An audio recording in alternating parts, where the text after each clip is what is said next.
So, all right, Mballa. Yes. How are you? I'm well. It's good to see you. Likewise. Thanks for having me. You're welcome. So we just did our pictures. We did. We took some beautiful pictures outside.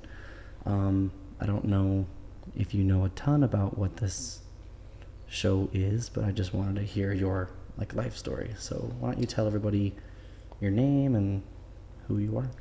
Okay, my name and who I am, my life story. I'm gonna give it to you. I feel like I need to preface that there's just a lot happened. So. And pull it right here. Okay. Pull it by here. You can just yank it here. Okay. And just slide it, and it'll come a little closer. Okay. Yes, a lot has happened. So I feel like it can get verbose, long-winded sometimes. That's but, okay. Okay. So my name is Mballa. Most people who are very, very close to me call me Mimi. Mm-hmm. But I started going as Mballa when I started performing as an artist and songwriting. And that was a decision that I made because Mballa is my given name. It's my real first name. Mimi is not on any of it's on my passport. It's not on anything. But Mballa is like a popular last name in my home country of Cameroon. And my dad was like, hey, before the French colonized our country, we didn't have any Peter, John, Marie, all these things, right? So we had these African names. So I'm not going to just make it a last name for you. You're going to have an African first name as well. So that's where Mballa came from. And for a long time, I didn't really know. I think I was kind of I wanted to fit in, like most kids. So I just didn't go by that. And then when I started pursuing what I feel is my purpose, as an artist, I was like, well, how do I present myself as the most authentic version of me? I was like, but going by my first name, by my real name, by my given name, which is Mballa. So that's that. So I was born in Paris, France. My dad was a diplomat. At the time, he was ambassador of Cameroon to the Democratic Republic of Congo, but they were in the middle of a civil war. And so our family got evacuated. And we were living in Paris, and my dad was staying in the Congo. And then he eventually came to the end of his mandate, and he was now going to be ambassador of Cameroon to the United States of America. So at 3 years old, 4, we moved to Washington, D.C. Wow. Yeah. And I moved there with my siblings and my mom. And so I grew up in D.C. I'm a D.C. baby. I went to a Montessori school. And my mom didn't speak English. And I would complain about everything in English. And my mom was like, I cannot understand my daughter. This doesn't work. No. If she's crying and she's upset, I don't. You don't know how to console her. Yeah. So she needs to go to an international, she needs to speak French. Yeah. So my brothers went to the French school in D.C., and I went to an international school. And that's the dominant language in Cameroon is still French. I wouldn't say the dominant language, but it's one of the main languages. So it's English and French for sure. Yeah. But my mom is from the French speaking part, and my dad is also from the French speaking part. So, but he spoke English just by virtue of his profession and just needing to be fluent. And he went to school in DC also, college and all that stuff. But my mom didn't. So, but we are from the French speaking part. And so, so my brothers went to the French-speaking school. I went to the international school. And so that was how I was, continuing to speak French and, maintain my French and stuff, which was, in retrospect, a really great decision. And, for all the ways that my mom is super annoying, I really value that she was, very outspoken about that and made sure, because even now, right, I don't have a million friends who speak French, but I'm still very fluent. I can, speak and write and all those things because I went to a school where I was learning French. Multiple languages at a young age, too, which is the best time to learn it. Yeah, exactly. Yeah. And I also have an ecosystem too that speaks French, even though I moved to North Carolina eventually and I didn't have anyone who spoke French. No, I don't think so. Yeah, but having had that many years of French speaking, it's still a thing. Right. So sometimes people will hear me speak and think that I know these big words, and I'm like, I don't. That's just the standard word in French, and I'm just translating it. But so I was in DC until I was about 18. But 5 days before my 18th birthday, my dad had retired at this point. He retired when I was 17, and he went back to Cameroon, and he became a political prisoner. Wow. Yeah. And so he got arrested 5 days before my 18th birthday, which was like super devastating. Oh, I skipped a whole thing. I'll go back to that. But actually, I'll do it now. So when I was 13 in DC, I was super active. I was like a sports person, and, volleyball, basketball, all that stuff. And at 13, I was diagnosed with synovial cell sarcoma. So that's like a rare cancer in my left foot. And so I was treated for cancer at 13 at NIH, which was probably the thing that I and the rest of my family expected the least. And it just like put a pin in a lot of my plans. Like I was playing basketball and volleyball, and I was like, oh my God, I'm definitely going to play volleyball in college. I'm definitely going to, like, these are all these things that I had like thought up for myself. And like, that was just not happening anymore. Gone. Yeah. So, what's that like to get that kind of news at that kind of age? I was not the most like emotional. I'm just now learning how to process emotions. Right. So when I got that news, I think I was sad, but I was also happy because I didn't have to go to school for a year.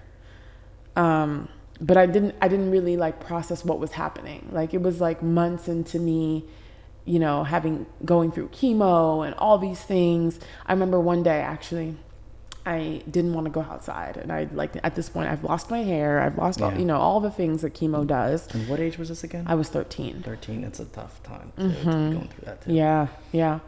I've lost my hair, I've lost, all these things. And I had a Nurse Kelly, and he always wanted to, he was a good nurse. He's like, let's go outside, let's do this, let's do that. And I was like, I don't want to do that. Like, I want to chill. And he was the nicest nurse. He was my favorite nurse. And he like had to like stop me. And he was like, I remember he like pulled my wheelchair and just stared at me. And he was like, you have a life-threatening illness. You have a life-threatening illness. And he was like, you need to enjoy life right now. Because I never wanted to go outside. I never wanted to have fun. I was like, oh, let me just stay in here and watch movies. And he's like, you need to come to terms with the fact that you may not be here. Do you think you were not just taking it seriously because of your age? Or do you think that you were in a little bit of denial? Do you think you were... I mean, I think that I just didn't understand. I think it was my age. You just didn't understand. Yeah, I don't think I fully understood. Like, I knew I had cancer, and oh my God, like, that's what you do when someone has cancer. You freak out, whatever, right? And I was feeling like pains and stuff, but I never really processed like I could die. And even when what that even means. Right. That's because even when I like knew like, oh, even adults, cancer might kill me. Yeah. I still didn't like think about what it means like to be gone. Right. And that's a lot to ask of a 13-year-old. Yeah. To be like, And the only time I would understand it is when I had to when I would have conversations with different people in my family, because I have 3 older brothers and an older sister. So I would see them respond to me being sick, and then I would be like, oh, you're really sad. Yeah, this is bad. Like, you're really upset. Right. But I think me personally, I mean, I was just going through all the side effects, right? All the things that happen when you have chemo, the losing my hair. I'm freaking out that I don't have hair and I'm 13 and I want to be a cute girl and I'm walking outside and people think I'm a boy and, things like that. Like, that's what I'm upset about, but not like, oh, like I won't be here. Right. And, because again, like I don't have to go to school. I get to watch TV all day. There's perks for a 13-year-old that you can kind of rationalize and be like, okay, well, this is nice. And there are times where I feel really, really bad, right? But it was like, well, it's like being sick, Right. But it's like I never truly processed the severity of it. And I think maybe what made that happen is me having to get an amputation. And so the first time I got 2. The first one, they just cut off the front half of my foot. which sucked. It's like, what the hell? Like, I don't have toes. Like, this sucks. Like, and then they do this thing where that they call testing for margins to make sure that the cancer is gone, and the margins came back positive. Okay. So I was going to have another one. More. Yeah, more gone. And so I remember like telling my mom that news and her having like a meltdown. And also I'm just also used to, I mean, I love my mom, but her having meltdowns, right? So I have like, I had learned to just like be stoic and like hold my composure and be strong for her. Because stiff upper lip and just get through it. Because what I started to realize is that people get more sad if they see that I'm sad. So I can't be sad. Was that your personality or was it cultural? Was that more? It's both. I think it's both. Yeah, I think culturally, like we're not super emotive. Yeah. But I also think it is my personality to just like, just be strong about it. Right. Because there's so many other things happening. You know, I had a brother who like. And again, 13. 13. Yeah. And at 13, I have a brother who is 6 years older than me. 5-6 years older than me, and he's going through his like adolescent phase, and and he had been going through that a couple years prior. So he's like, I hate calling him the problem child because he's not. He's like a super talented, like free-spirited kid, but the more fun child. He's the more fun child, yeah. Right? And but culturally, the funness is like frowned upon. You know, the things he was doing were like, oh no. But I mean, otherwise, he was, he was cool. Like he was cool, but. To my parents, he was the problem child. So I was like, well, I can't be an additional burden. So totally. I had to like, I couldn't also be sad about my situation while they were dealing with him.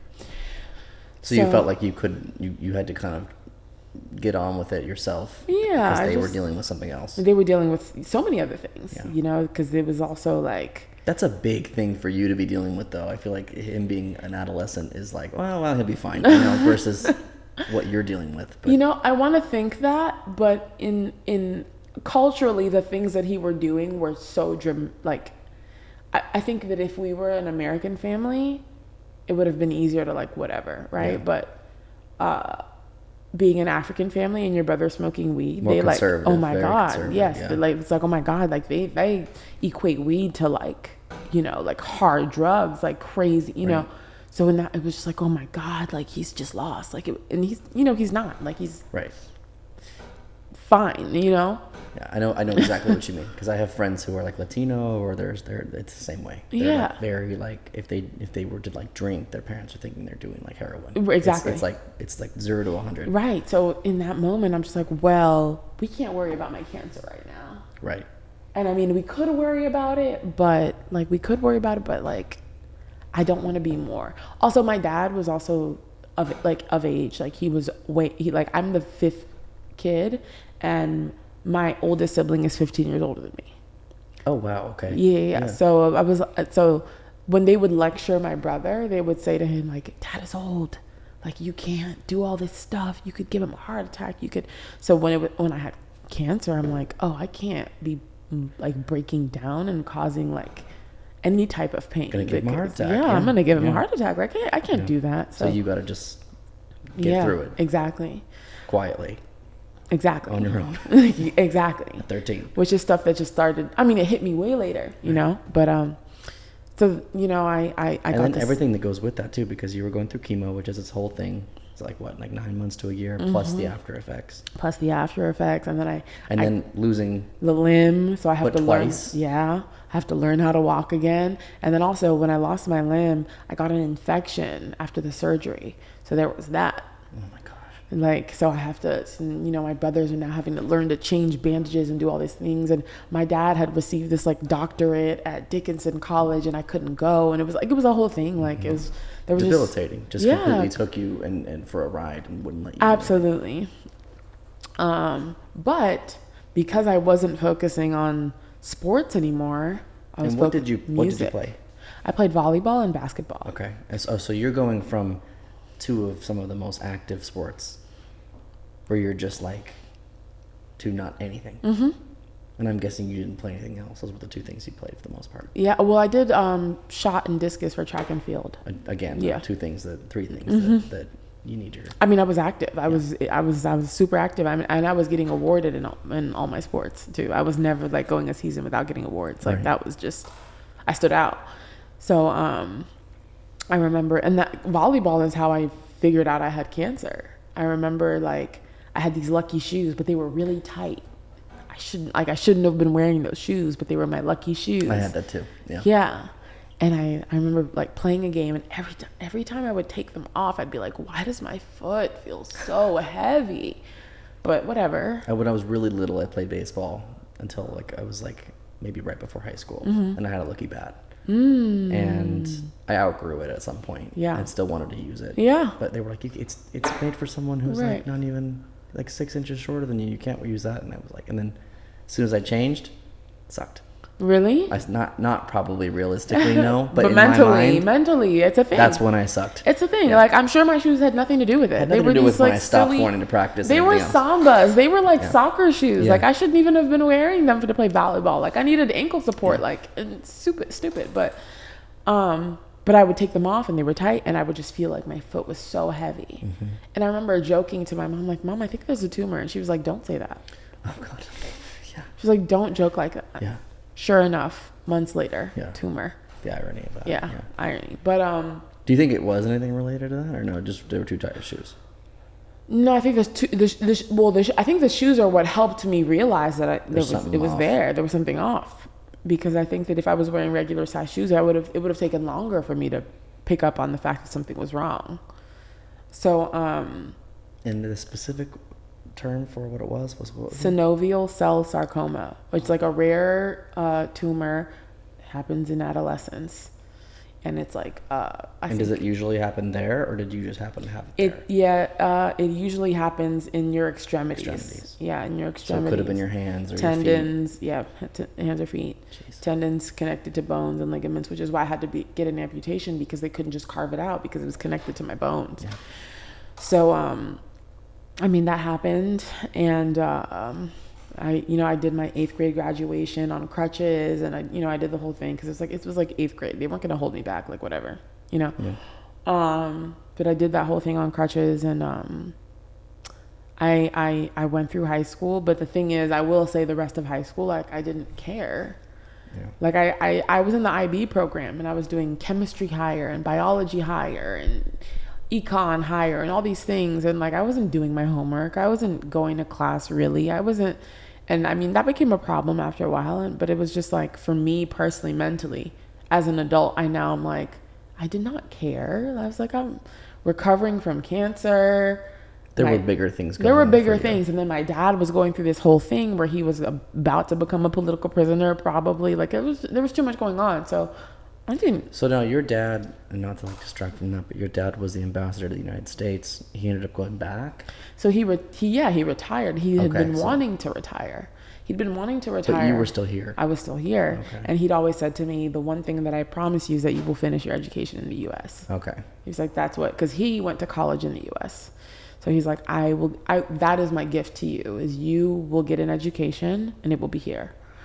And I also was when he left, it was like the end of my junior year, probably, yes, or like right before my senior year started, probably.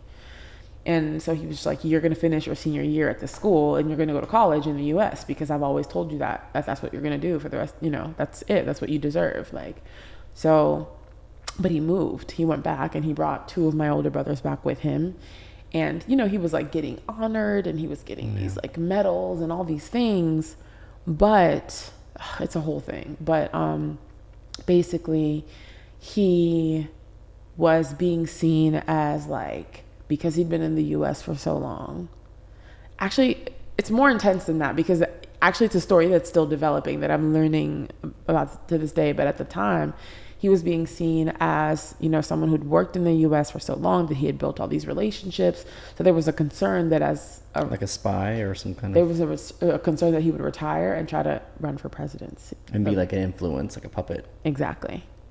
But that's not what he wanted to do. I mean, he was old. Like, he was very old when he returned. Like, he was just like, I just want to retire. Leave me alone. Leave me alone. I have landed in Cameroon. I want to do real estate. I want to feed my family. That's what the vibe was. But he'd already, like, been involved in some other things that, like, they hadn't kind of twisted it into like, someone else was using it for exactly, a game. Exactly. Yeah. And the thing that really, have you heard of this whole like Boeing thing, the Boeing planes like falling? The Max, yeah. So what got him arrested, it's called, in Cameroon, they call it the case of the albatross. So what happened is the president was flying in a plane. Oh no. And it was a Boeing. And it started to shake in the air. Okay. Went through a whole bunch of turbulence. Okay. And eventually landed, right?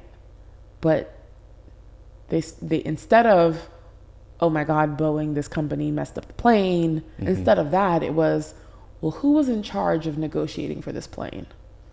And my dad had a part of negotiating for the plane. Right. So they painted into, well, he tried to assassinate the president. Like covertly. This he was like cutting wires and doing weird shit in the plane. Super roundabout way of getting to the point, yeah. And so he was probably, like his intention was probably to get rid of the president. And so that became the story that was pushed. That's an unfortunate coincidence. Yeah. It's a very unfortunate coincidence that I'm getting clarity on 10 years later. Yeah. More than several years. We're still dealing with that. We're still dealing. There's tons of Boeing with those planes. Exactly. Yeah. I for the longest time, because I fly so much, I had no problem flying. But this that was the first time when I started getting a little nervous. Because I was like, oh. Yeah. And even though they had been grounded, it still gives you a little bit of. Yeah, because this happened when was I in high school? 2008, 2009? Yeah. But the plane thing was like 2004. Well, I mean, aside from them being shot down, planes are pretty solid at that size. Mm-hmm. The smaller planes have a little more, danger to them. But I think we've gotten used to planes getting to where they're supposed to go. Right. And not just inexplicably going down. And the clarity that I'm getting now is that Boeing is being like sued and all that stuff, right? So that it wasn't there before. It wasn't a thing before. Yeah. So at the time, it was just like, oh, well, this ambassador, they made it like they actually turned it into like an embezzlement case. Like, well, oh, he was sent this much money, and instead of using the money for an adequate plane, proof really, but right. Yeah. Instead of using money for an adequate plane, he bought this really cheap plane that almost fell in the sky. Yeah. And he was trying to kill the president with it. And it became this whole thing. Yeah. And so then when he retires and he goes back home, and people were telling him, like, don't go home. Like, don't do that. He was like, no, that's my country. I'm going home. That's my home. I'm going to go home. It's my home. Yeah. And I didn't do anything. And I'm going to wait for justice to prevail. And even till the day he passed, like, I remember he was in jail, like, emailing us, like case, like dockets, and just like, I may not ever live to the day where I can tell my truth, but I want my kids to have all this information to be able to tell my story for me. So did he die in prison? He did. Of cancer. So, and that's something that all of us have to just like live with. But it was like, wait, what? When did you get cancer like that? But it was. Yeah. Do you think it was just an excuse? Or they just didn't check on him? Or you just don't know? I just don't know. And so I have to say it's cancer, but there's so many things that indicate that it could be other things. Yeah. But I have to be like responsible and be like, well, they said it was cancer, because even on his deathbed, right, he was like, you cannot blame this country for anything, because all the good things we had in life are because of this country. So you cannot. Cameroon. Yeah. He's like, everything that we had that was worthwhile in life is because this country gave it to us. Yeah. You lived in the U.S., you did this, you did that, but it was because Cameroon gave this to you. Was what sent you there. And so he was so patriotic, right? Yeah. He was just like, this is just my faith. This is what it is. There might be bad people here, but this is home. This is our home. Absolutely. And so, to me and my brothers, and he was just like, I want you to like sing Cameroon's praises to the end of your days, which I do, because that's what he's asked for us to do. But that's also the reality of the story, is that it's like, there's some trauma behind that. So when I picked up music, I think for me, it was like, I want to pursue music because it's what I love. And that's what I was focusing on when I couldn't play sports anymore. Now go back to that too, because so when did you pick up music? Well, it was always there, but I never pursued it seriously again because culturally, like, that's a weird thing to do. Music. Yeah, it's like, it's not that, they want you to book your African parents typically, right? You either go into pharmacy or doctor, lawyer, politician, all that stuff, but I had brothers who Respectable. Exactly.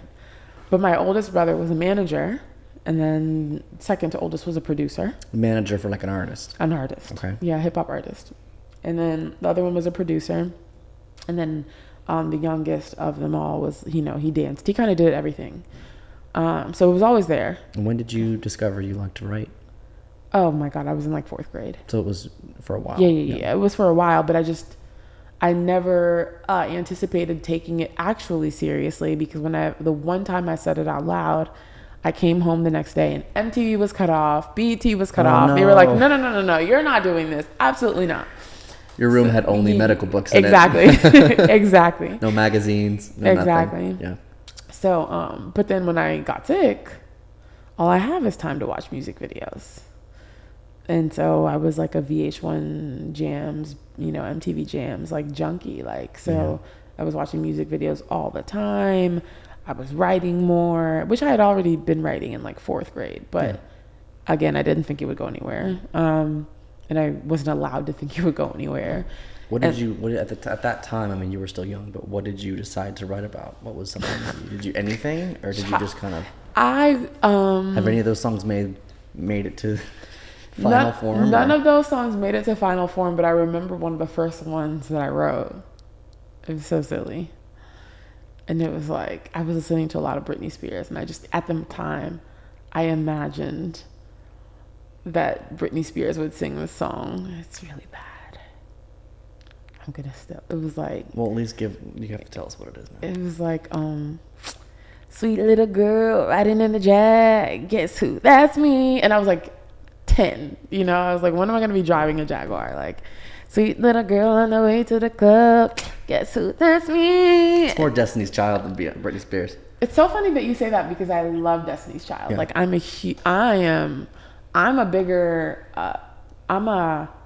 always say I love Destiny's Child Beyonce more than I love like regular. But yeah, I mean, Writings on the Wall is in my apartment today. I have a poster of Destiny's Child Writings on the Wall. Like, that's one of my favorite albums. Great. They were great. Yeah. So, so that makes sense. But, and maybe it was, I don't know. I think I was thinking like overprotected Britney Spears, like not like, I forgot the name of her first album.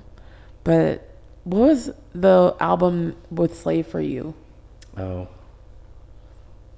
What am I to do in my life? We're gonna cut this part out. All we're gonna do is look up what it is, and you're gonna say, "Oh, it's just like this." All right. How am I supposed to know what's right? You just gotta do it your way. I can't help it might have been self-titled. In the Zone? No, the song is called Overprotected, but what's the name of the album? No. That was like afterwards. Blackout, Glory, Circus, My Prerogative, Oops, I Did It Again. Oh, wait. I think it's on this. Can I see the covers? The covers will tell me which one it is. Wait. Let me just say Britney Spears album. I can't help the way I feel, 'cause my life has been so overprotected. This one. Brittany. It's called Brittany. Oh, yeah. Yeah. Oops, I Did It Again. Yeah, okay. It was Oops, I Did It Again. I don't wanna tell you just what I wanna. Yeah. What I want. So I just pictured, I was like, ooh, that kind of sounds like what I wanna. Oops, I Did It Again. Yeah. Yeah. But anyway, so yeah, that was like, I think I wrote that in like 4th grade. And then I went to... That was like the first album I remember of her. Too. So did you not remember the album with Sometimes? Well, I mean, sometimes I run, sometimes. No, I mean, I heard those songs and I heard them later, but I was born in 92. Oh, okay. So, I mean, I was 8 when Okay. Yeah. So it took a couple more years for me to be So one of my best friend at school, Sarah Gaffar, her sister was a little older than us. So also I think I got some of the older Britney that maybe I would have skipped if I didn't have someone older influencing me. Yeah. But I was a big like Britney, NSYNC, Backstreet Boys, like that was my shit. Like that was Can I curse? No, no, it's on YouTube. You can't curse. Of course you can curse. Okay, yeah, no, that was totally me. But the fucking shit. No. Yeah. Go over the top. Yes. So that was, I think, what I loved. But I also, my brothers were obviously, into like hip hop. So, and I'm the baby, so I don't get to choose what we listen to in the car. Of course not. Yeah, so I would try to play Britney Spears and they'd be like, no. And they would like play Mace, like Bad Boy, Like a 19-year-old guy is not gonna. Yeah, so they were listening to like, Scarface, again, like anything Bad Boy, so but what I would connect to was always the deep cut R&B track, right? So I would listen to Hypnotize because they had a girl singer on there. So like, Biggie, Biggie, Biggie, can't you? So that I would just like put myself in that space. But because also he was a manager, I would go to their rehearsals and I would learn his artist rehearsals. So I would just like learn a lot about the industry at that. That was like the best era. It was the most amazing era. And also Diddy still has like 1996 to 2002. Exactly. And Diddy still has like one of the best ears of in every music. genre. It was like the best. Absolutely. Yeah. So I was getting so many of the best worlds because I was getting the stuff that was marketed to me as like a 10-year-old going into whatever, and then I was getting the stuff that they were listening to. Like my first concert ever was Rough Riders, Cash Money Millionaires, and I was 9 years old. I mean, and my parents, they don't know better. Like they didn't know. Like my brother was like, "Oh, I want to go." If they knew, they would have had a heart attack. Exactly. But yeah. I mean, like like 3 people died that night. Like it wasn't, like they didn't know. My brother just wanted to go to that concert, and I was like, I'm going as well because I'm the little sister and I do what I want. I'm gonna tell them. Exactly. If you don't let me exactly. come, I'm gonna tell them. I told them anyway. They just didn't know what it was. Right. So they're like, okay, whatever. If you don't let me go, I'm going to tell them what it is. And they're not, African parents, they're not about to go research, Google, like, okay, take your sister. Like, that was just what that was. Like, take your sister. And then we had an older cousin who was staying with us, and they were like, okay, y'all are going. Like, it is what it is. They didn't know that people were going to die at that show, get stabbed. Like, they had no idea. They didn't know when you came back either, right? They sure did not. Are they finding out now? Absolutely not. Okay. They had no idea. So I was in there, Let's hope Mom doesn't listen to this. Huh? Let's hope Mom doesn't listen to this. She'll be fine. She'll be fine, child. But she was, no, we were there, and it was like, Juvenile on stage, and I'm back that ass up and, like having a good old time at 8, 9 years old, like having a blast. But also that's where I fell in love with Eve, who was a member of the Rough Riders.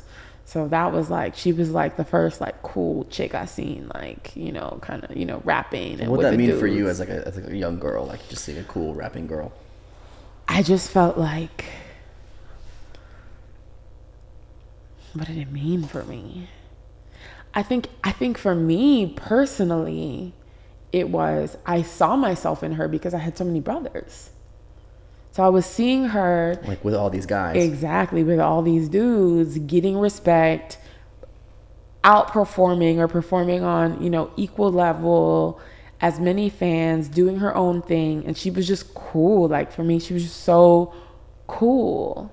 And so I was like, that's me. And even now, like something like I have so many like guy friends, and I mean also probably because I have so many brothers, but like it's just like I don't know, there was just like a vibe about her and her neck rolls and her, how she would just whatever, and I just Pitbull in a skirt, that was the energy. And that's, I feel like to this day, that's me. Like I would describe myself that way, Pitbull in a skirt. Like so I think even though I didn't rap for a long time.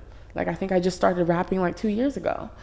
I was always singing, but I would sing and people would think I'm a rapper because I was like more embodying Eve. Like they'd just be like, "Oh, do you rap? Do you rap?" And I'd be like, "No," but I was always just that vibe. It's like her storyteller essence. kind of vibe, though.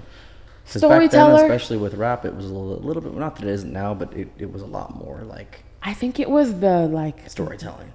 The storytelling was it, but I think it with Eve specifically, I think it was the like almost like nonchalance, right? It was like it was a nonchalance and a cool factor.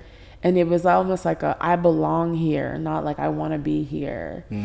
And it was like she just had like a flair, like a style to her that I always appreciated, that I just wanted to embody. Like it always felt like, yeah, like she deserves to be here.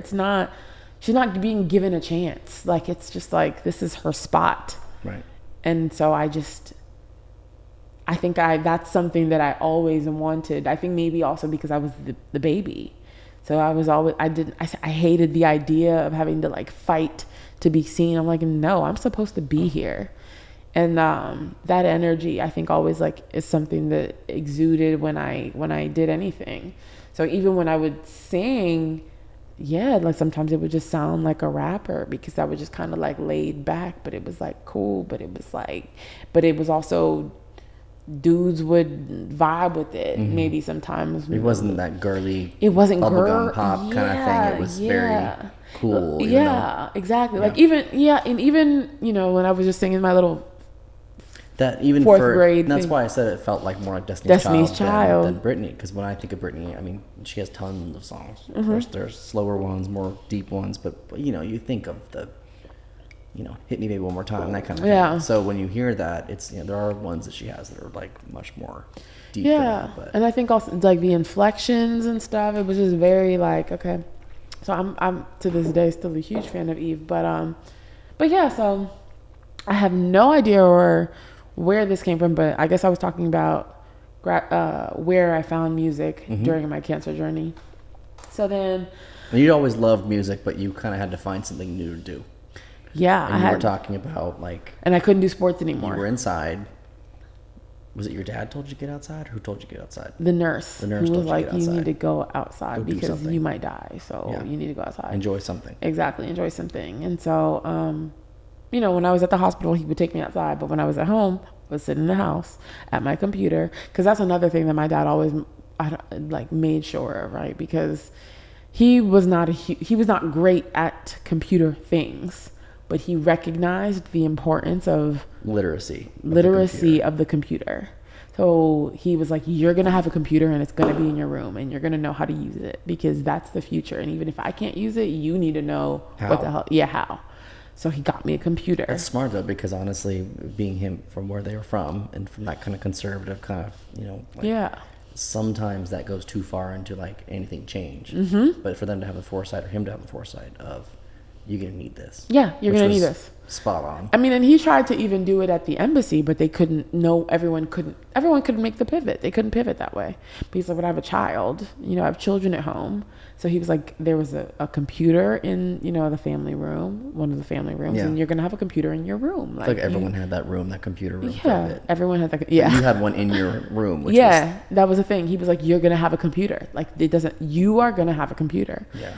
And I would sit at it and write songs, and I downloaded Audacity, and I would just like, I had a little, I had a little headset, and I would record fake songs on it, and and I would also learn song lyrics, and I would have concerts in my room. So self-taught. Yeah, self-taught, totally. So essentially, you were with this, and this was during your treatment, or was after? A little bit before. Excuse me. It was a little bit before. It was during and after. But during, it ramped up a bit. It ramped up a bit because I wasn't doing anything else. Yeah. So all I was doing was sitting there downloading songs on LimeWire and Kazaa. Before it might have been more of just something you enjoyed, but before it was like, I'm downloading these songs and I can listen to them in the morning before going to school, and cool, cute, whatever. I'm just copying my brother's, and also my brother was a manager, right? So one of the things, how I would impress my brother was finding songs he didn't know.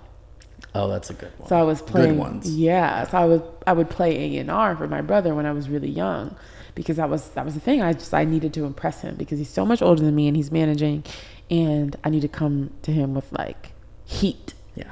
So I was like downloading songs that he didn't know. If you could impress him. Then. Exactly. And I also needed to know them before I played them for him, because part of somebody putting somebody onto a song is also like vibing with the song. So like I'll pick a song and I need to be able to sing along and have a good time, and I need to make it feel like a vibe so he gets that it's a vibe. Yeah, otherwise it might fall flat a little bit. Exactly. Even if it's great. Exactly. So I had to like do all those things. So I was doing all those things with my computer. It's a bit like showing someone a funny video and then them not really. Yeah, it's like I have to laugh at it, because if you don't kind of get into it, then they're just kind of like, yeah, oh, cute, haha, it's funny. Yeah, but it's like right. I have to. The vibe is contagious. Yeah, I have to like pass it on. That's like the like journey to like music. And then, you know, I go through the high school thing, and it's like that's kind of boring, because I'm like, you guys want me to focus on chemistry and essays and all these things, and I just like, you know, survived cancer, and my dad is going to jail, and I just don't care about any of this. So I finally go to college. I went to UNC Chapel Hill. I originally wanted to come to USC or UCLA, but it was too far after my dad had been arrested. I needed to be close to my mom. Yeah. So I went to UNC Chapel Hill, and I went through those years. I think the first 2 years I was in like a silly relationship that I shouldn't have been in. And then after that I was like, well, damn, like I haven't done anything in 2 years. So I need to like, you know, feet to the pavement. Like I need to go. So that's when I started. You were already kind of cleared of cancer wise. Yeah, I was cleared. I mean, they tell you to keep getting checkups. But I wasn't because I was also now undocumented because my dad had left. And you're in this like gray area. I'm in a gray area because I only had a visa based on his work. He was no longer working, but had gotten into school already. So I'm in school, but I'm undocumented. Right. So it was a blessing because I really probably couldn't have gotten into school otherwise with no ID. So I get into school, so I'm undocumented at UNC, but I can go through my classes. I can do all this stuff. And, you know, I'm in this relationship, stupid relationship for like 2 years. Very much a Tyler Perry movie. And then after that, I'm like, okay, well, I wasted so much time in this relationship. I need to like do things. Like everyone had been, you know, had internships and had done all this stuff and you pursued. Felt like you had to catch up. I had to catch up. So I'm like signing up for this, like, that's a good feeling though, when you start going, okay, I gotta, yeah. It makes you do something. And you know what also happened is that my dad had been in jail, but he hadn't been sentenced. And right before, in the middle of my junior year, he got sentenced. So then it became really real to me because I was like, oh shit, this isn't a joke. He's in prison. Right. I need to take care of myself. Like if I leave here, like when I leave school, like no one's going to take care of me. Was there ever any concern if you went home, if you had gone back? Would be a problem for you? Absolutely. So I didn't go back. So like when your mom and your rest of your family. All of us. And 2 of my brothers were already there and they were going through the worst of it. It was really a movie. Like they were being followed. Yeah. Like house was being ransacked. It was a thing. It was a mess. And so trying to find something. So we couldn't. Or rattle you. Absolutely. You know, so they couldn't really tell us everything over the phone because the phones were tapped. Like it was a whole thing. So, it was a huge concern, but at the same time, it was undocumented, so I couldn't even go home. So I couldn't go home, but I couldn't get the full scope of what the hell was going on. And if you go home, you might get stuck. Exactly. So for years, I couldn't go. So even when my dad passed, I didn't get to go to his funeral because I was undocumented and I might get stuck. How did you feel about that? Terribly. I still am grieving. I still haven't recovered from that because I didn't see him for 6 years and then he passed and I still couldn't go to his funeral. Yeah. So it was bad. And most of my dating experiences are in some way colored by that relationship because a lot of people have daddy issues because like the dad was just bad or wasn't affectionate. Right. I had an amazing father who was present even when he was in prison. I just wanted to hear your voice, find a way to call me. Like I had all of that, but he was taken from me. So it still felt like abandonment. Yeah. So I still had those like looking for my dad in people and, you know, I just went through that whole thing. But, so I, 2 years of waste of just not doing anything really. And why do you think that was? What were you just getting caught up in being in school or were you just not? No, I was getting listless. You didn't have any kind of drive or anything? I didn't have any drive and I didn't take the situation seriously again. I was like, he's coming home. A little denial. A little denial. I was like, there's or no hope. I mean, it wasn't necessarily I think it was both, right? Because I was just like, well, he didn't do anything, so he's coming home. right. Not that they're gonna make up. Yeah, I'm not thinking they're gonna take it further. I'm like, oh, this is a mistake, so it's gonna get cleared up. Right. So Not they're just gonna scare him or something and then yeah, let him go. Let him go. But then it dragged on. Then there's some more things started happening. Then it's, oh, they tried to get him to point the finger at people, but he wouldn't do it because he was like, well, those people have kids. I'm not going to, and I also don't know that they did anything. I'm not pointing the finger at someone with children who I don't know that they did anything. They wanted something out of him that could help themselves. Exactly. And he was not that kind of person. He's like, I'll sit in here. Yeah. No. Very much. Yeah. Like, very much so. He's like, I will sit in here before I take another parent away from their children. Right. So all of that was happening. So I, after and you just kind of kept thinking, okay, well, he's gonna come home. He's gonna come home. Like he's coming home. This whole thing is silly. I know my dad. I know what was done and what wasn't done, because even the accusation of whatever, the whole embezzlement thing. I'm like, I'm a daddy's girl. So if there's money gone, I will be riding in a Range Rover like that. Right. That's gonna be happening. Not me over here counting pennies and trying to figure out how I'm gonna do things. It's like, no, that's not. He wouldn't have me living like that if he had money. He'd been, absolutely siphoning money from. Absolutely not. Like, absolutely not. And that's one thing I do know, because there were times where I did ask for things that I got, and I was like, oh, this is unreasonable, and I got it. Yeah, but he wasn't like counting money and no, sorry, sweetie, we don't have it. Yeah, no, absolutely you guys not. You lived with what you had. Exactly. The salary he probably got. Exactly. Was it. I mean, I was at school sometimes like, oh my God, I hope they don't realize that we haven't paid tuition because we haven't. Right. And I would just fall through the cracks of the system, and they didn't realize I was on campus, and I was just lucky. And then sometimes it would come up in class when they're doing roll call and be like, hey, have you? And I would just have to finesse my way through it. Mm-hmm. But, it hasn't been paid, and it is what it is. Oh, that's weird. I think we just sent it. Yeah. I was very much investing in my father was Senzawaya. Suddenly you had a real thick French accent. Exactly. Suddenly you, yeah. He was Senzawaya. So, but once I realized oh no, because they tried to sentence him to life. And for the first time, he was like, wait, what? This is ridiculous, because I didn't do anything. So they changed it, and they're like, fine, 10 years. But still, that's right? still basically life. Exactly, because he was in his 70s. If you're already in your 70s or he was like 60s. Late 60s. Yeah. So I was like, you're taking away a big chunk of what I have left. Yeah. And in that moment, I was like, oh yeah, I'm not going to have a dad to take care of me when I leave school. So I'm going to need to do it. Yeah. So that's when I started going crazy, applying for internships and jobs and all this stuff. And that's when I started really to developing my passions. What do I like to do? What do I want to do? I want to make sure I'm working with creatives. I want to make sure I'm working with artists. So I started managing. And then I started writing for the entertainment section at the school newspaper, just doing all the things that you have to do learn those skills. Exactly. Interning with Spotify and just doing everything. Because I was like, when I get out of school, I need to be able to get a job because I haven't done anything. So I was working overtime my junior and senior year to get something on my resume. And then I got a job at a mixed use community, promoting concerts and their summer events.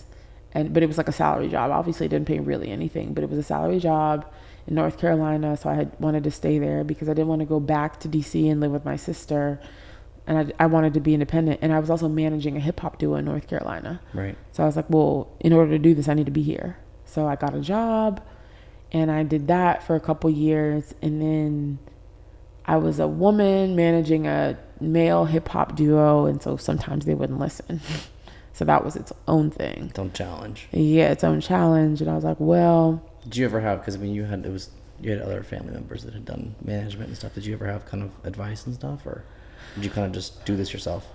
I think I did it myself. I mean, I had advice, but it was never about managing. It was just, my brother was always giving me advice about he had to kind of take up the fatherly fake role. So yeah, I was getting advice, but it was always about business more than in general. Yeah. More. Yeah.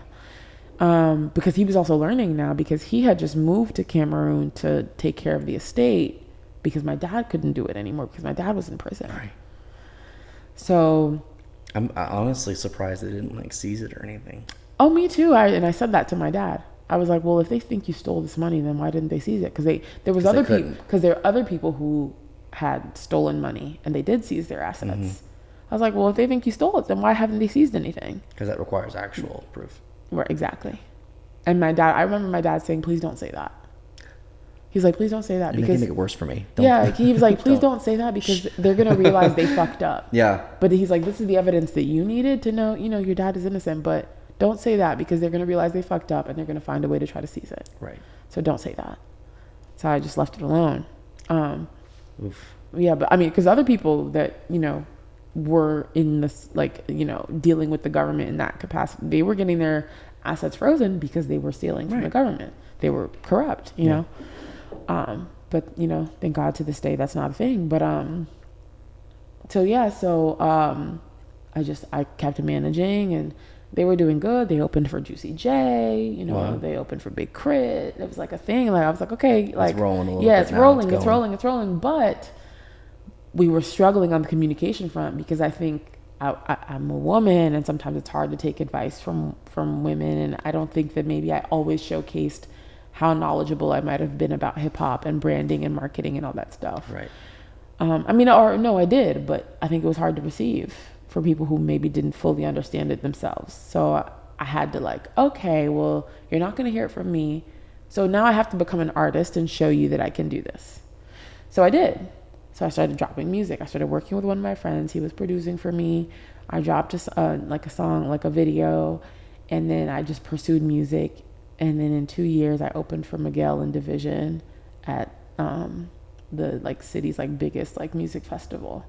And so they were like, oh. I was like, yeah, I was trying to get you to this point, but you wouldn't listen to me. Right. The artists they felt they knew better. I don't know if they felt that they knew better. I think that they just resistant. I don't think they understood how much I knew. And so I had to show them. You were younger too. You're still young, but you were young. Exactly. So I had to show them. So I did. I was like, well, a little bit of see. I was like, see, I told you, and this is what I've done. I did this in a year and a half. I'm performing with alongside people who've been pursuing music for 10, 15 years just because I understand branding and marketing. And that's it, So, but for me, once I did that, I was like, oh, well, now my goals are in reach. I know what I need to do, but I'm not happy because I was pursuing music. I was writing good songs that people liked and all this stuff. But it was I opened for Miguel and I was like, I'm not happy to be here. And why was that, do you think? Because it cost a lot. I was shooting videos and doing all this stuff, but I was sleeping in my car. Mm-hmm. At a moment where I was sleeping in my car. And then even when I did get a place to live, I'm like, well, my money's going to my rent and I'm going in the hole putting on this amazing show to open for Miguel. And I think people also don't understand where the money comes from in music. Mm-hmm. And so I was like, and it's not coming from the things that I'm doing. So I'm sacrificing so much to look like I'm that girl. Yeah, to lose. To look like I'm that girl, to open for Miguel, to open for Division, to do this, to do that. I'm sacrificing so much, but the return is almost negative. If not negative. If not, it was negative. And oftentimes that's true of it's true of what we do too. Mm-hmm. It's true of what I do. Yeah. It took years to even turn a profit, and even then sometimes you're still losing money on things. And I was in North Carolina. And explain that to someone. And I was in North Carolina doing that. Yeah. And so I was like, well, this isn't feeling good to me. Yeah. I'm going to keep writing songs because I love to write songs and I've been doing it since I was in 4th grade, but there has to be something else to this. Right. And I remember talking to my brother and he was like, everyone who makes it in the music industry, there's a part of the story that you don't hear. Somebody is bankrolling that. Mm-hmm.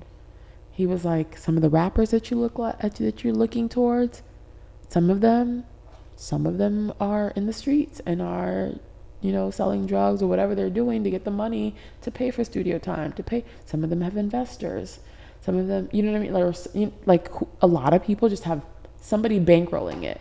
When you're looking at an artist, sometimes they're signed and they're not telling you. Even having the person to bankroll it, I know from experience for people that I know that it still doesn't mean It you're just gonna still make it. Exactly. You could have someone paying for everything and still Exactly. goes nowhere. Exactly. So he was just like, you could have the best voice in the country, the coolest look, the best everything, and still not make it. For whatever reason. Could be the songwriting, because from experience it might not. Certain songs don't always fit. That's one thing I love. It's kind of an aside, but I've seen articles where they say like, well, this song that from Beyonce was actually meant for this person, Avril Lavigne, or someone random, and you're like, what? Yeah. And you're going like, because of those songwriters, oftentimes, some artists write their own music or have a hand in it. But a lot of times it's written for them, and then they kind of make it their own. They make it their own. And one of the things that I always thought was really interesting was going like, oh, I don't know if I would like that song if I love this song. I don't know if I would like the song if this person did it.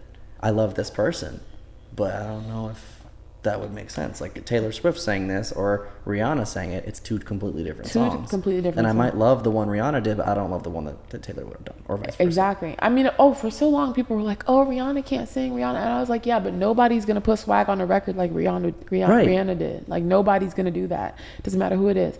Oh, but I don't like Beyonce. Yeah, but nobody's going to arrange vocals the way Beyonce arranges vocals. She might have 40 tracks and harmonies that you would never imagine having. Yeah. And over time, I start to realize those things.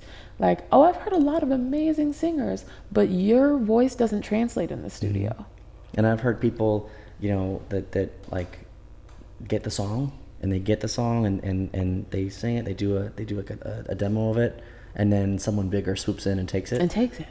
And that happens to celebrities too. All the time. So that happens to like celebrities who are big artists that get swooped on by a bigger artist, and they come in and just doink. That's mine. Period. I mean, no, that happens. And oftentimes it's because that person heard the demo of the person doing it. You could have a person, and I'm going to use fake celebrities like as if it was like something, not the situation, but let's say it was, Sierra was singing a song, and you had a Beyonce come in and swoop in and take that song. Didn't happen, but that's two levels, one person who's here and one person who's still here, and they're both way up here. Yeah. But this person heard that and was like, took it. I mean, I like that. And how many times have we heard that? Whether it's, Anne Marie had to leak her single so J-Lo didn't get it because J-Lo was a bigger artist. Mm-hmm. And if she wants it, she's probably gonna get it. Probably. Exactly. So she had to leak it. Like, it's one of those things. So, and those are things that's knowledge that I was getting from my brother super early on. And it happens every step of the way. Until you are the top. Top person. Happens over and over. That's probably not going to happen. Realistically in the numbers. Yeah. Beyonce's up here, and you're here, and you're trying to work your way up, and absolutely. And it's a fight every second. And that's one of the things that I'm grateful that I had my brother, because I think I would have been discouraged a long time ago if I didn't understand that. I think people don't understand that in every industry for the most part, especially in the entertainment world, because everyone wants to be in the entertainment world. Everyone wants to be creative. Everyone wants to put creative director in their bio, and that's cool and that's great. But to have longevity and to actually establish yourself. Yeah. It's one thing to change your bio and say that I'm a songwriter. It's another thing to be a songwriter and work for years and get songs, and placed even then over and over. It's like you're scraping for every inch. Absolutely. It's the same way in photography. It's the same way I know directors are the same way. You have to claw at every single inch that you get. And people, I think, when they say, oh, I'd love to become a director. It's like, well, there's a reason why there's not that many of them. And there's a reason why there's some at the top that you see, and then they're doing everything, and then you see people having to try and claw their way in. And it's why I moved to LA, because I was like, And are you prepared to sleep in your car? Because that's not fun. And it's not cool either. So some people might do it before a story. It's not cool. It's not cool. You don't have to be the struggling artist. Yeah. You don't have to be, but sometimes you just get caught up in the fantasy, the storyline, the whatever, it's just no, that was just something that I realistically had to go through because I couldn't work. I was undocumented at the time. Right. Because I've been wanting to move to LA for years, for at least 4 years, but I was undocumented. I couldn't come. Yeah. Like I didn't have ID. I didn't have anything that I needed to be here. Yeah. And then I finally got documented, but then I got my green card while I was sleeping in my car. So then I had to go work and, you know, perform whatever, do all the things I needed to do to get my life together enough so that I could move to Los Angeles. So now I'm in Los Angeles finally, 4 years after wanting to be here, 4 years after people looking at me and being like, oh, you're over the city. I'm like, yeah, I am. Because I mean, yeah, I get it. You can do anything with the internet, whatever. But at the end of the day, if I know that I want to write songs for people, LA is very much pull up culture. Pull up. You gotta be in the room. Exactly. I was in Ayana Lee's music Especially video. that specific Songwriting kind of job. Absolutely. You have to be in the room. You have to be in the room. And so that's like, even if you're not in the room, you don't get credit anyway. Period. You might not get credit and be in the room. So you need to be in the room. Like, you can't email someone your song. You have no idea. Your mind. You don't know. Like, you don't know what's going to happen with that. You know, like, we've had enough mood boards be stolen, but that's one thing. Exactly.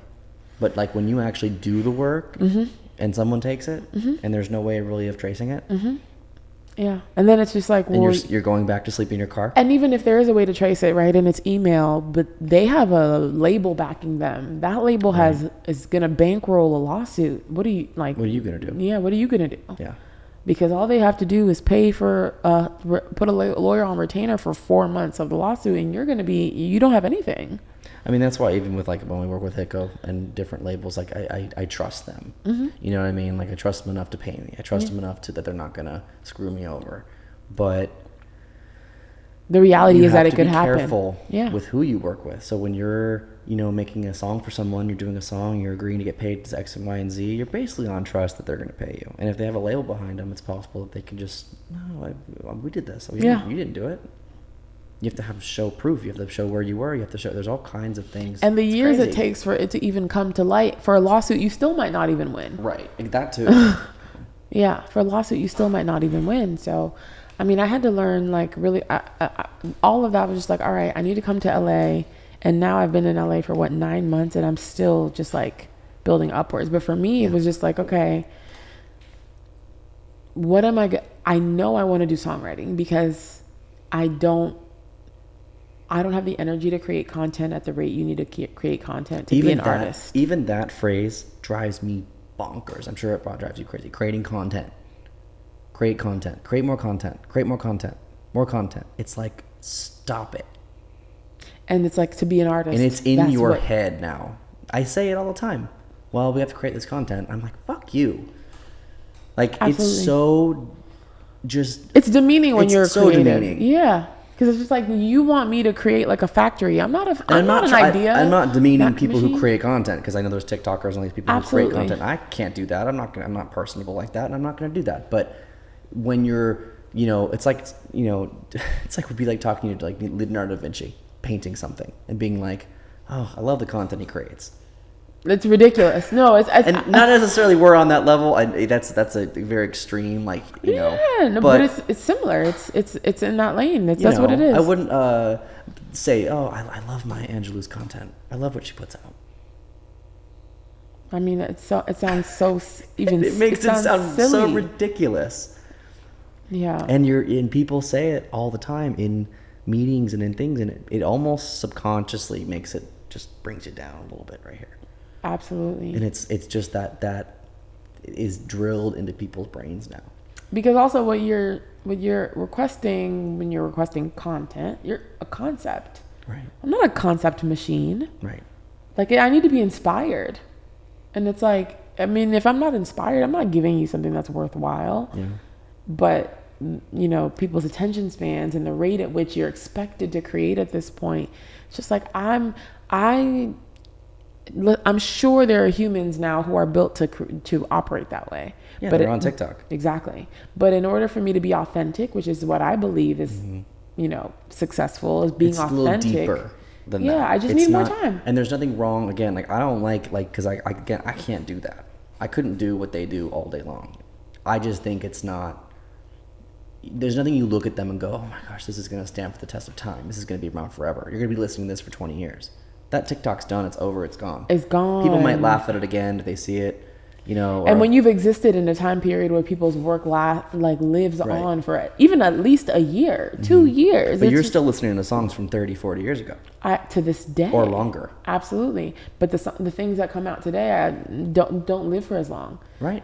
And so some do, but it is rare and rare. Exactly. And I think that's fair because probably how much music was created in the 90s that we don't listen to anymore.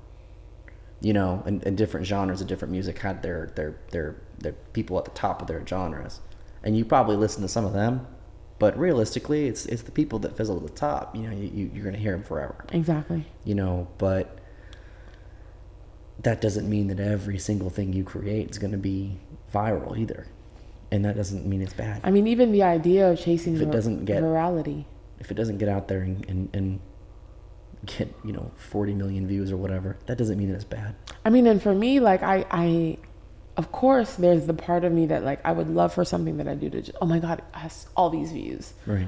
But I think about the reality of that and what that means. It's like it had a moment, but the moment, a week for something I worked on for months, or for like I can't. I can one up you there. Things that take weeks to plan, photo shoots to plan, they get 6 comments. Oh, and exactly. It's over. And people, it's gone. And so for so long, like people would get upset with me, right, for like not posting like pictures. I'm like, it's because I care about your picture. I don't want to put this on my Instagram.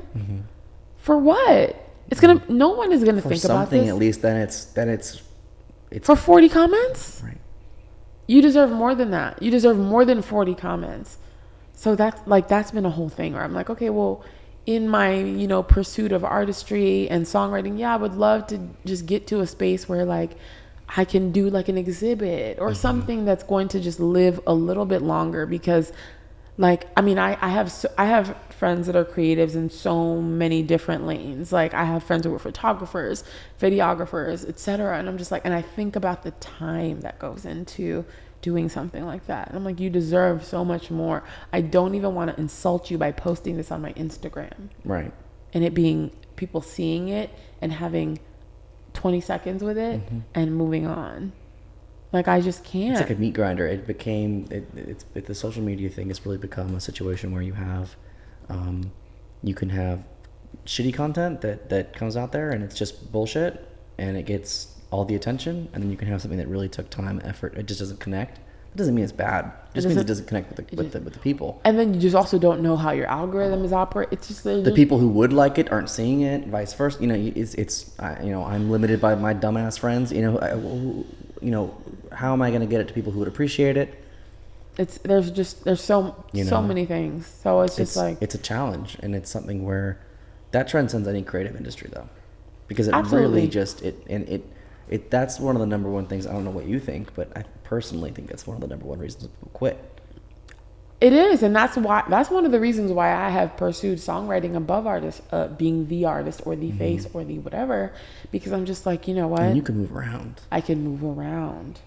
I can write in this room, and this room, and this room, and this room, and this room, and I can put one sentence here, and two sentences here, and 4 bars over there, and this, that, and it'll live in a different way. And the amount of effort that I put in is still effort that I'm proud of, that can exist as part of a body of work for a limited amount of time, rather than I put my heart and sweat and soul into this song and it had 1 minute or 2 minutes or 3 minutes. Somebody heard it 8 times.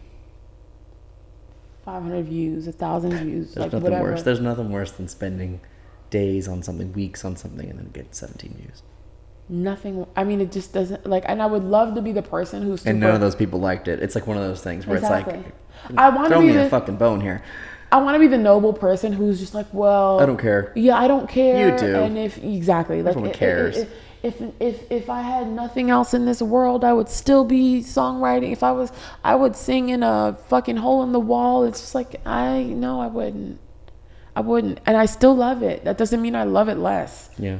you know, but I just like, You gotta pay rent. I have to pay rent, but I also want a return on what I'm putting out into the world. Yeah. Even if it's just acknowledgement. I always liked Sia for that, because she was like the songwriter first. She wrote for Rihanna, she wrote for all kinds of people. Never knew she was the songwriter. Yeah. And then she came out with her own stuff eventually and did her thing. And I still doesn't like that's why she always has her hair covering her face and that kind of thing, because she doesn't want it to become about that. And I think for me even, right, I over time, I'm like, I'm glad I'm pursuing songwriting heavily now, because I want to have kids, I want to have a family, and I want to be able to go to the store with them. I want to go to Whole Foods. There's still things I want to be able to do that I don't know that if I had this insane level of stardom that I would be able to accomplish. Right. And then also, when you reach that level of stardom, there just starts to be, you know, things that are unrealistic, or like, I mean, just like your just any regular like misstep becomes like monumental. Right. And I don't know that I want to exist in that kind of a space where I'm not allowed to be human. Yeah, that's fair. So I'm just like, okay, I would prefer to be human and have success and be respected by my peers. Like my Twitter, my handle is still first name Mballa, but you know how you can do like a little, like a username kind of, or a thing that's like a name above your handle. She got that pen. I would like to walk into every room and people be, oh, she has that pen. Oh, she can write her ass off. I'm happy with that. That's going to make me feel successful. The moment that I can walk into rooms with my peers in this industry and have them be like, oh, we know about her pen. We know what she can do with that pen. That's what I need. The other stuff is like, because I got a little dose of it from when, you know, my dad was ambassador. It's not the most like glamorous thing where, you know, but when it started to fall down, I was getting that, you know, I was in chat rooms on, you know, websites having to defend my dad in the comments, and, you know, I was having to do all that. And I was like, wow, I'm sitting here defending people from people who have no idea what is actually happening. They're just talking. They don't know. Yeah. They know from their perspective. They know.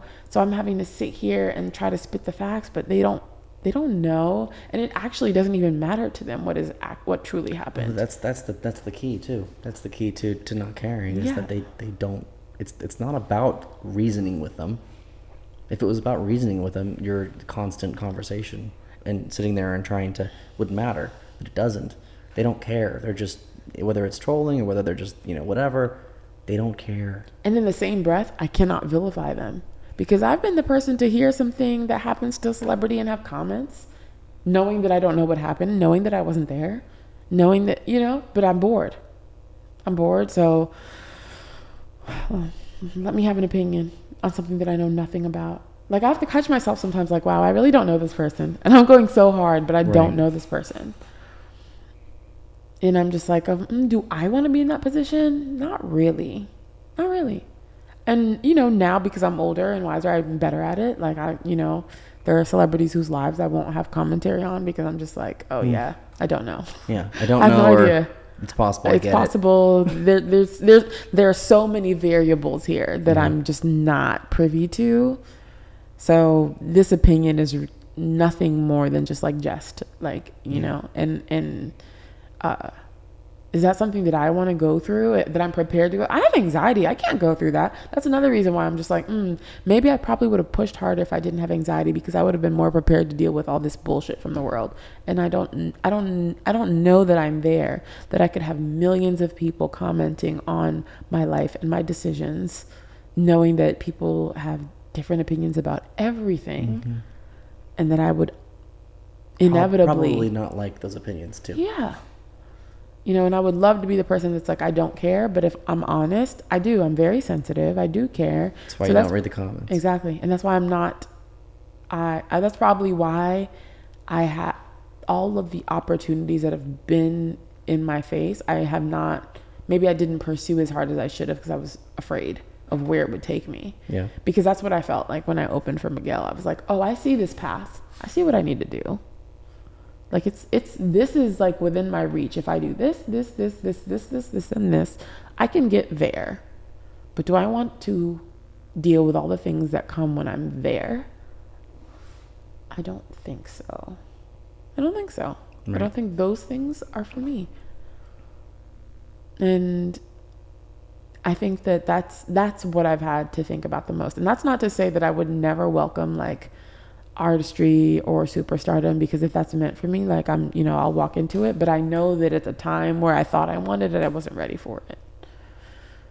And especially now that, you know, there's, you know, all this conversation around mental health, and I'm just like, wow, like I have so much more compassion for celebrities, because I recognize that, like, even for the people who have no mental health diagnoses, like it's still a thing. Yeah. It's still a thing that can affect you. It's still a thing that can destabilize you. I don't want to create that for any human being. And I don't want to open myself up to that if I'm not prepared for it. And I want to be honest. And I would love to just be like, I'm here. I'm a superstar. It's me. It's time. And I think that's what people want. A lot of people want that. They want to just arrive. But it comes with so much. Mm-hmm. They don't want it with that, though. And all of the celebrities who get there all tell us the same thing. We'll make you happy, you know, and you're Are all you like, sure you want this? Because it comes with this and this and this. And you're just like, yeah. I'm like, no, but I guess that's the difference with me. I'm listening. Like, I really pay attention to Cardi when she's just like, I think I was happier when I wasn't famous. I think I was like, to all these people, I was like, so I'm like, I want respect in my field, because I do want to showcase my talents. I do want to hear my songs sung back to me from, you know, an audience of millions or thousands or whatever, you know, but that's what your passion is. That's what you want. Yeah. You want to be the best at what you can do. I want the feedback. But you can get the respect from your peers. You can get the money from being successful, but you just don't need the famous part. Yeah. It's okay to it's like a in my ideal world, I would be successful from something that nobody knows I'm a part of. Yeah. You know, do the art, do the things that I like, but, you know, I would never want to be like famous person, because it's like they're in your world, they're like in your space. I'll take the fame. I feel like I want respect from my peers while I'm here. First. Absolutely, first and foremost. Because I want people who are like me, who studied songwriting, to be like, oh, she's that girl, she got that pen. Right. Give me the fame. I want the flowers now. I want the fame when I'm gone, when the negative side effect can't affect me. See, it's funny you say that too, because even, you know, growing up with your father being an ambassador, I mean, he's in a political world. It's even worse. Yeah, because people, politics is even worse than because celebrity. Also people don't understand politics, but they think that they do. Well, everyone's an expert. Everyone's an expert. On every side, everyone's an expert of everything. And when you are in a public sphere and you're in any capacity, in any kind of political, whether it's mayor of a tiny little town or whether you're president or an ambassador, it doesn't matter. And but everybody has an opinion, and half of them are hate you. I think that, and it's not even like, it's never even like, you know, like reasonable. Half of them hate you. I think nobody understands that you or I don't think they don't understand. I think sometimes people refuse to understand that you can go into a space with aspirations of being away. And then you get to the space and you see how it's set up, and the only way to succeed in that space is not being how you thought you could be. Yeah. It's like, it's the concept of playing the game. You know, sometimes I want to be this person, and I have this belief system. And even with this belief system that I will probably hold on to until the day that I die. Right. There is a game that I have to play because I'm playing against people who do not believe what I believe. Right. So somewhere I end up having to compromise to get anything done. Not because I don't still believe what I believe, but because I will never get to what I believe over here if I don't compromise a little bit, if I don't work with somebody. Is that something that you think you've had to learn as how to because there is a certain game to all of this. Yeah.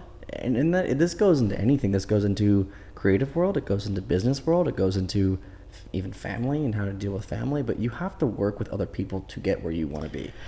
You have to find a way, even if you don't like them, to, okay, how can we both, get here? Because there might be roadblocks in place, roadblocks that keep you from where you want to be. If you don't work with them, then you're not getting anywhere. I think it's one of those things where you have to learn not to compromise your values, but make way for other possible belief systems, even if it's temporarily. Mm-hmm. And I think it's easy to look like you have compromised your values when you're doing that. Yeah. And people and sitting on the sideline saying, she sold out. Oh, she. And it's like, no, this is what I have to do. This is part of what I have to do to get to this thing that I believe in right here. Yeah, what I want over here. I just have to give a little. And to some people, the give looks like you're giving more than you are. And I think that's important for people to know, like when they're starting out in any profession, anything at all. Like when you're at the bottom, don't act like you're at the top. You have to work your way up there. Yeah. Because there's going to be, unfortunately, like you could be the most talented person on earth, but there's going to be people in your way that are going to try and hold you back because of the way you and it's just behave. Like, and I can walk into a room and be authentic and be myself. That doesn't, but still have to. But that doesn't take it away from anybody. Exactly. You being yourself, but you can still, work with someone who maybe has a different perspective or who doesn't see the track or whatever the way you are. You can't just throw your notebook down and be like, this is the way it has to be. It's not going to get you anywhere. I think it's the concept of the long game. Right. It's like that's what it is. It's chess. It's a long game. I always thought that's something that people should do more of, is those kind of strategic games, because it's like it teaches you a little bit to be like, okay, if I do this, I can get here, and that can get me here, and this can get me here, versus just being emotional about it. The real challenge is not forgetting what you were thinking about over at point one. That's the part that gets difficult, and some people do, and I understand lose track of what you wanted to begin with. Yeah, lose track of who they are, totally. Lose track of what they wanted to believe. Yeah. 100%. So I can understand that concern, but I think the reality is like you're gonna work with people who are different. It's not a straight line. It's not a straight line. You're not just gonna just barrel through and just push everyone over and get to where you wanted to be. It's not gonna work. And you can yell your way through there. You can make it unpleasant. You can make it easy. You can have your opinions, your feelings, but like if you're starting out at the bottom of a company or at bottom of a whatever, you have to kind of like, unless you're some sort of an abolitionist, right? Which I respect that. Yeah. Totally. Like I respect that. Like, but I also know that there's a lot of people who say that they're that way. Yeah. And then they get there and it's like, oh, I can't really do that. Right. Well, but even still, like people who like break those barriers and who redefine how something is run, those people are going to do that anyway. Yeah. And I would say, unfortunately, those people are also like the exception. Like not everybody is this mold breaking person, right? And so you have to, work your way through a system, get to be in a position of power in that system, and then you can change the system. But you can't be in, changing anything, like working at a label or whatever, and from the outside yell in and be like, you have to do this, this, and this. I mean, it's like you could, but I feel like you have to attain to. Or you just have to be that good. That good, or you need that much like solidarity, right? And it's just like even the process of getting solidarity with people, right? That's a political process, right? Because even with people who are on the same side as you, there's still going to be a difference of opinion in some type of area. So which would be weird if it wasn't. Yeah. Exactly. So it's just like, okay, well, even if I just want to be like, radical about the way that I like operate right now, I have to have so many people who will do this with me, because or else unfortunately won't be effective. You need allies, you need help, you need people. We already live in a thing that's just, it's just fucked up already. Like this is how it's set up. So if we want to like knock it all the way down, we could do it, but not alone. Mm-hmm. Exactly.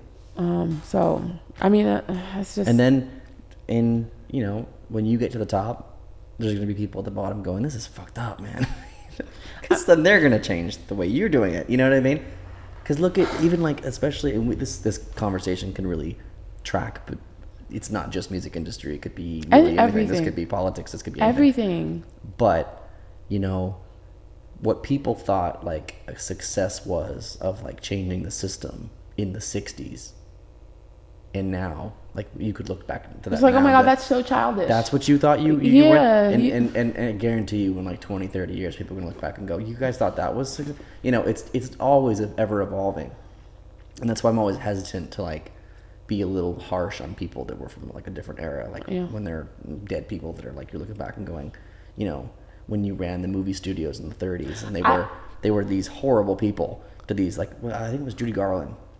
I'll be horrible harsh. People. I'll be harsh because they deserve it. Yeah. But I recognize that they probably aren't going to change. But like I'm still going to be charged. They're dead now. It's like one of those people where it's like, well, that's why things changed, because they were horrible. Yeah. You know, then you get to the 50s and 60s. It was, you know, their changes were, it's like incremental. And then now we have all these problems here.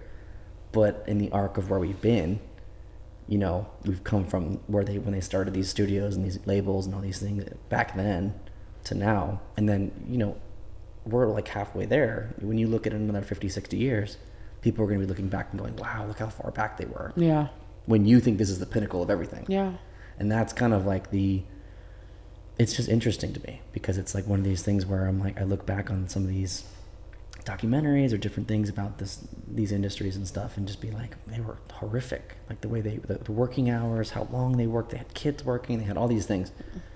And then you're just kind of like, and then people got in there and changed it, and then it became different. And then those people were eventually pushed out by younger people. And then, like, you know, and it keeps going. Yeah, like the literal idea of progress. And like you're literally at that point right now where you're starting, you know, you're on the young side now, and you're working your way through. I mean, there's so many things that I would just like to bulldoze through. I mean, so many things that I'm just like, fuck this. If you could wave a wand. Fuck this. But I'm just like, damn, I do need money because I do want to go on vacation.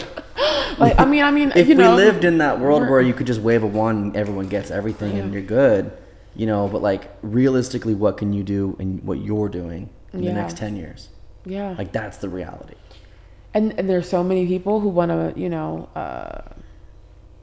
say they play the part, but it's just like playing the part is hard. Yeah.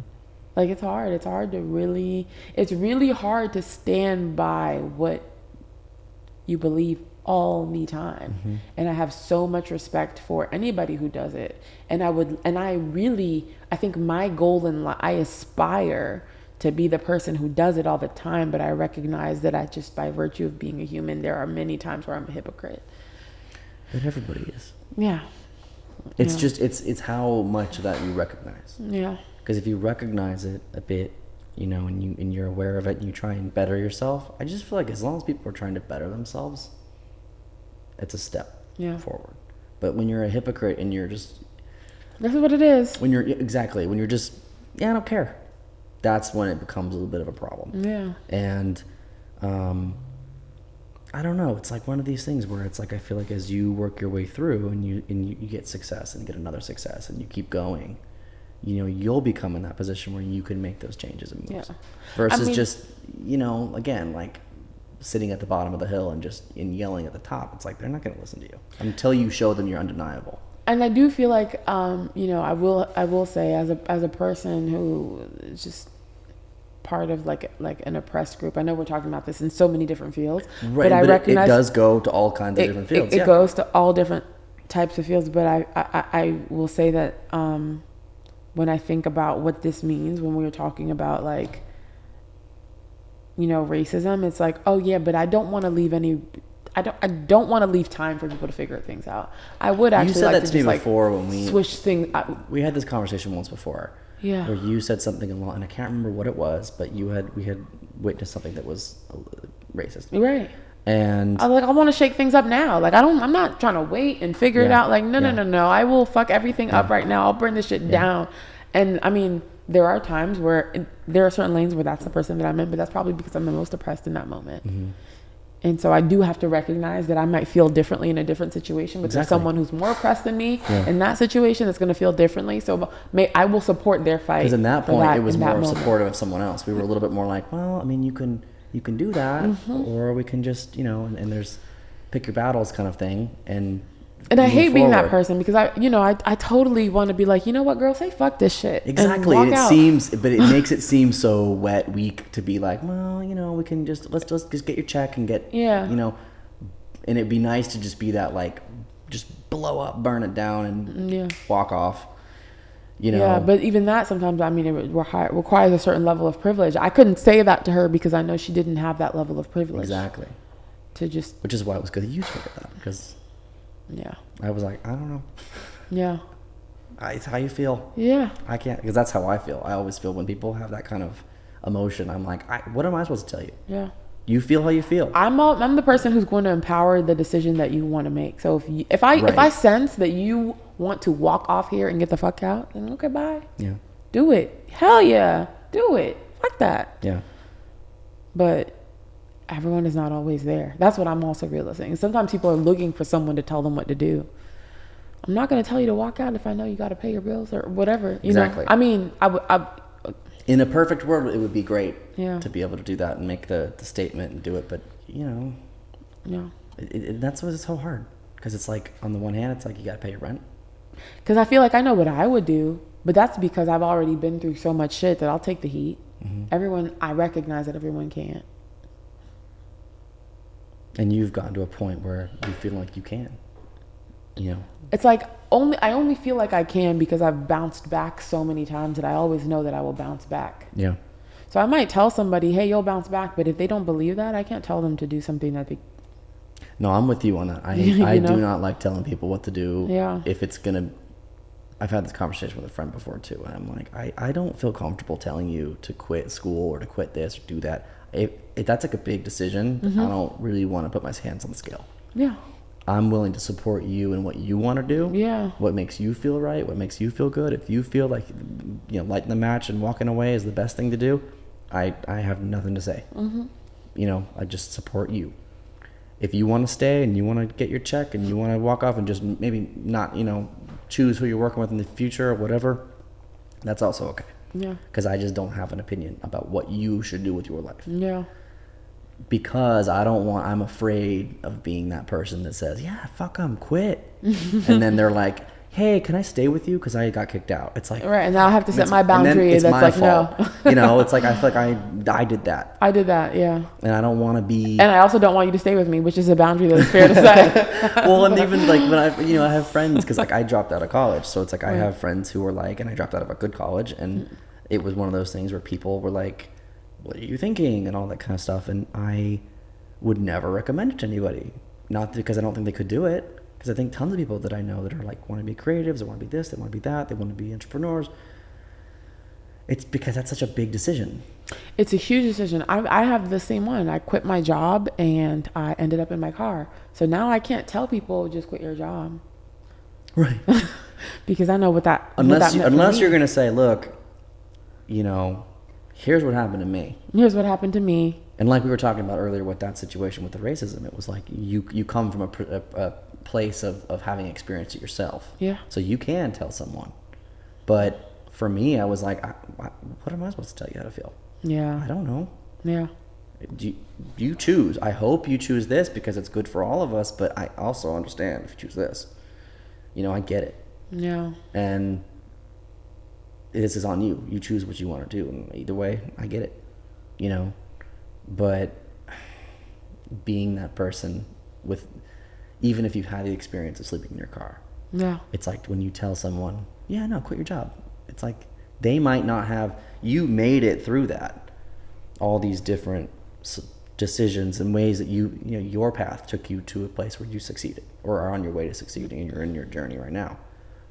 Doesn't mean that they're going to. Yeah. I mean, and they might. I was like, you might have more support. You might be better than I am. Yeah, because you might have more support than I did. I didn't have any really I did. Yeah. Don't let me say that. I definitely ended up having lots of support. But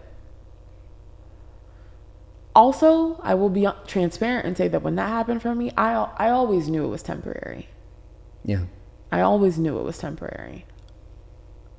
I can't say that for every person who asks me what to do. And that's why it's so concerning to make that decision for someone else. And I personally am very wary of making that decision for someone else, Yeah. or feeling like I'm putting my finger on the scale and being like the deciding factor for why you do something. Because if Yeah. it goes bad, then I feel bad. Yeah. And I'd rather give you the support no matter what you choose. Yeah. And if you choose to do this, this, and this, and it goes terribly, I'm still going to support you. If it goes amazing, I'm still going to support you. Right. But I just don't want you to take my word as gospel and just do what I say. Because that's not you figuring your life out. Yeah. No, I mean, I think my biggest thing, right, something that I aspire to, and the advice that I give people, everyone, is like, what is going to allow you to show up in the most authentic you, like, Yeah. and is it authentic to you? Like, does this feel like an innate decision? Is it a you decision, you know? Or is someone telling you to do it? Or is someone telling you to do it? Are you in feelings right now where you're just angry, or you're sad, or you're unfulfilled, and that's why you're making the decision? Those can be good things. Yeah. You know, but you still need to, like you were saying before, you were kind of saying, like, I had to map a lot of this stuff out first. I didn't just start making decisions. Yeah. You know, and that's important. And even when I did, I paid for them and I had to own up to them. And you're going to make mistakes. Yeah. So, you know, any of those people that ask those questions or say, hey, what should I do? It's like, you're going to make mistakes, you know? no. And the best thing to be is just supportive. 100%. I've had that support. You've probably had that support. Yeah. So, you know, that's another thing too with this kind of industry, is finding that group of support.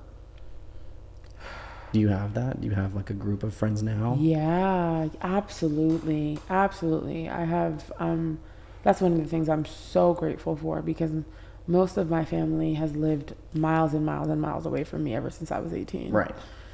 And so I've made a habit of making family of some of my closest friends. And I've always gotten, the support that I need. Yeah. Honestly. Even when it was time to move to LA, I had, the support that I needed. One thing, there are a lot of decisions that I feel like I wish I could just like revise. Yeah. But I'm grateful for my decision-making process when it came to selecting my friends, because So you have things that you wish you would have done differently, but you don't regret them. I don't regret them. But choosing good friends has been something that I've been good at. And are they even are they in the friendships, same industry, or are they just good friends? both. Both. Honestly, both. Yeah. Honestly, both. And even the friendships that didn't last, they were supportive when I needed them to be. Yeah. I mean, sometimes like things just fall apart, but like people grow apart. Life happens, whatever. But I can't say that I've had friends that were not supportive. Right. Yeah, I've always had that, and I'm really, really grateful for that, because I wouldn't be in LA without that, And I really feel like this was a destined move for me, because I moved here, and again, like I said, like it wasn't my session, but I was in a session with LA Reid 2 months after moving here. No, exactly. Yeah, that was the other thing, was you moved here so recently. Yeah, I moved here. You've been doing this for a long time. Yeah. And you've probably built up a catalog. A catalog and relationships and all this stuff, the things that I could, I think I could like leverage some of those relationships if I didn't live here, but living here, I think just adds like a different layer. Well, like you said, you pull up, you're in the room. Pull up. It's very much pull up culture. It's just like, hey, like we're in the studio, come through. Mm-hmm. I could do that now. I could do that now. Can't be on Zoom. And who's going to get on Zoom and put me in a writing session? Like nobody, right. Who's going to do that? Right. So, like being here has been instrumental. I mean, I signed to a modeling agency in December. So that's 5-6 months after moving here. The year's going quick. Yeah. This year's going quick. Yeah. I signed to a modeling agency. So that was nice. And that was just like a little, like, kind of like a boost, like a little ego boost. Like, okay, there was a reason I'm here, because that's another stream of income that wouldn't have been possible for me where I was living before. Right. Just because the brands are here, the headquarters are here, the shoots are here, all that stuff is here. So yeah, pull up to the session. LA Reid is here. I wasn't gonna get that in North Carolina. Yeah. And again, it wasn't my session, you know, but you were there. I was there.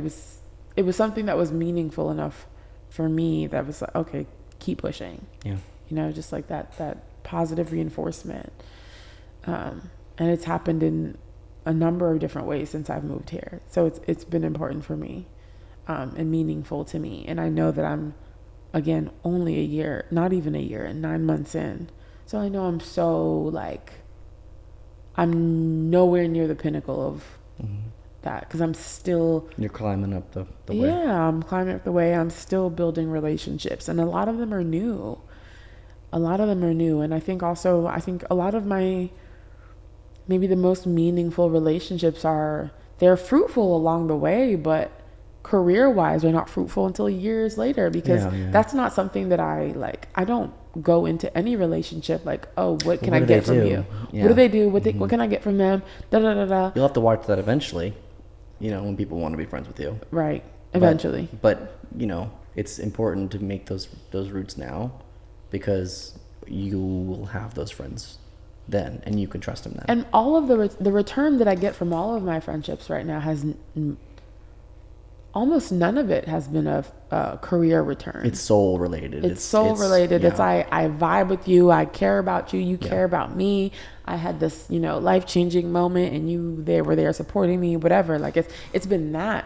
And then maybe at some point it turns into, oh, there's this opportunity. Would you? Yeah, because I know you at this point. I know you. I trust you. I value you. I see how you work. And if I see how you work and I don't like it, there's no offense, because you know that I love you in other ways, regardless of what you bring to my career, So I like to build relationships that way. So yeah, sometimes, I've been friends with people for 10 years before we talk about anything career related. Yeah. If ever. That's important. I think it's very important to have just also friends that aren't in what you do. Yeah. Sometimes it's nice to be just... I had a friend who I was working with on it's an artist, and I was working on her team, and one time we were at an Airbnb, and they're like, man, we're in LA. Who do you think our celebrity friends are going to be? And I was like, nobody. We're friends.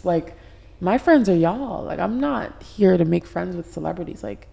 They're in the same position that you would be in, which is who do you trust at that level? I was like, yeah, all these other people they're coworkers. They got their friends now. They're coworkers until otherwise.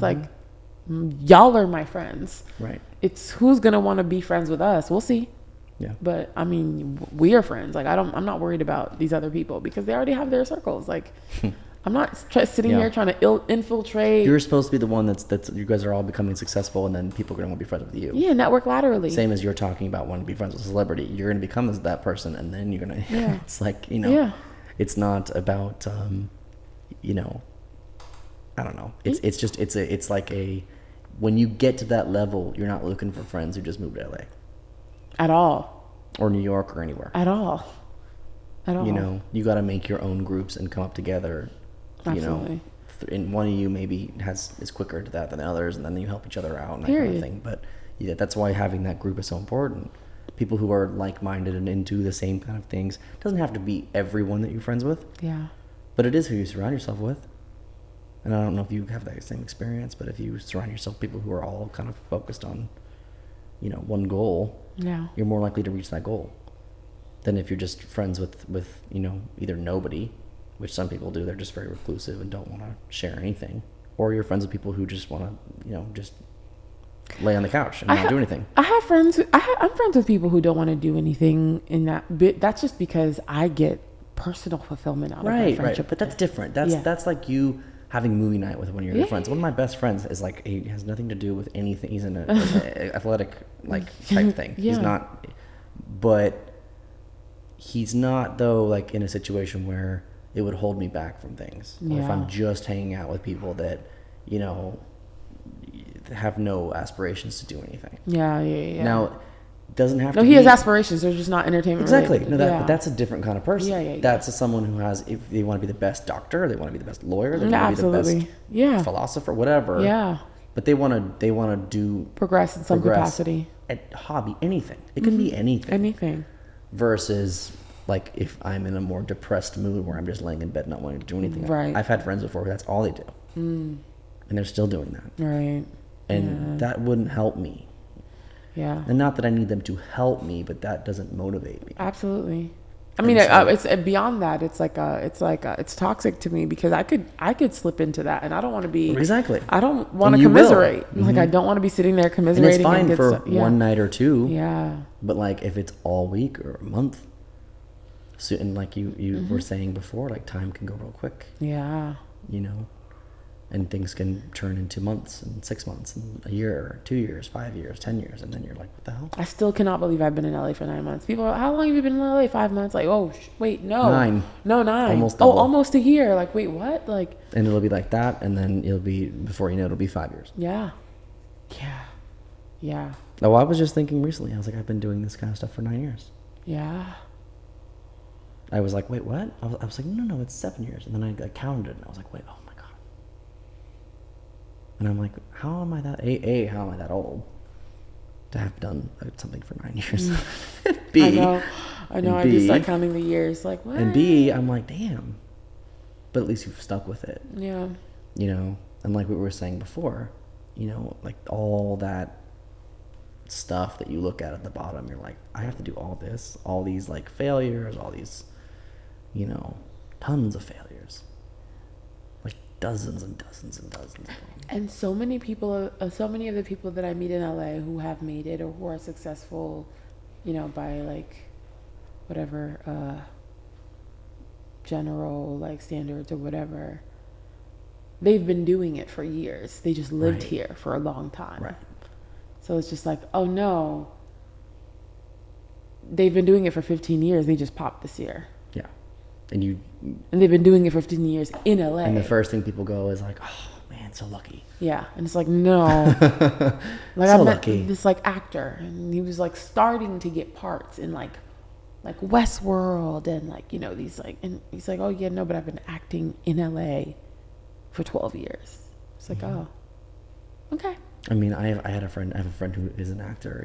And he was talking about, he's like, do you know the like how difficult it is to go to a short film for a college student and them say, we'll call you. He's like, you know what I mean? He's like to go, all you want to be is an actor, and to go to audition after audition after audition, and you haven't got, you know, a part yet, and you go to like something that you think is just like, this is like a kid's short film in college, like I got this, and you didn't even get that. He's like, to keep going after that. He's like, but then right after that you might get something huge if you don't stop. But if you stop, then then you're a failure. Yeah. And that's what he said. He was like, I kept going, and he ended up getting a part on a TV show. But he was like, do you know, he was kind of making a joke about it, but he was like, do you understand? Yeah, I mean, I can only to imagine. have a college student go, no, I don't think not you're for right me. for this. You know, not for me. Yeah. You know, and just like, and he's like, I've been doing this for like a decade. And he's like, and I'm just now getting something. A decade. I mean, yeah. That's what I feel like I'm like. I want to speak so much positivity onto my career, but I'm also just preparing for like, it could take a year. You're pragmatic though. You can be positive about it but without being, you know this is gonna be work. Yeah, no, and I recognize, I'm like, you know, it could be a year. I could come back next year and we have a sit down and it's just like, whoa. So in a year, diamonds yeah, absolutely. And I mean, that is what I'm envisioning for myself, 100%. Yeah. Like that's what I'm expecting. And I don't want to say more than that because I don't want to speak anything else onto my life. Right. But like, I'm prepared for everything. Keep moving forward. Though. Yeah. And every time you have something that's a success, you keep moving. Yeah. And keep going. And I think also one of the things that I learned is that your career is made up of a lot of small moments, a lot of small victories, even a lot of big victories. It's not a thing. Yeah. One thing could be pivotal, but one thing doesn't make a legend. Right. It's not one performance. It's not one. It's several moments that you're just like, wow, this person did this and this and this well, and this. When you think and of then like you a legend, look back. and whether it's an artist or whether it's a painter or whether it's whatever, it's never just one thing. It's never just one thing. It's a one-hit wonder.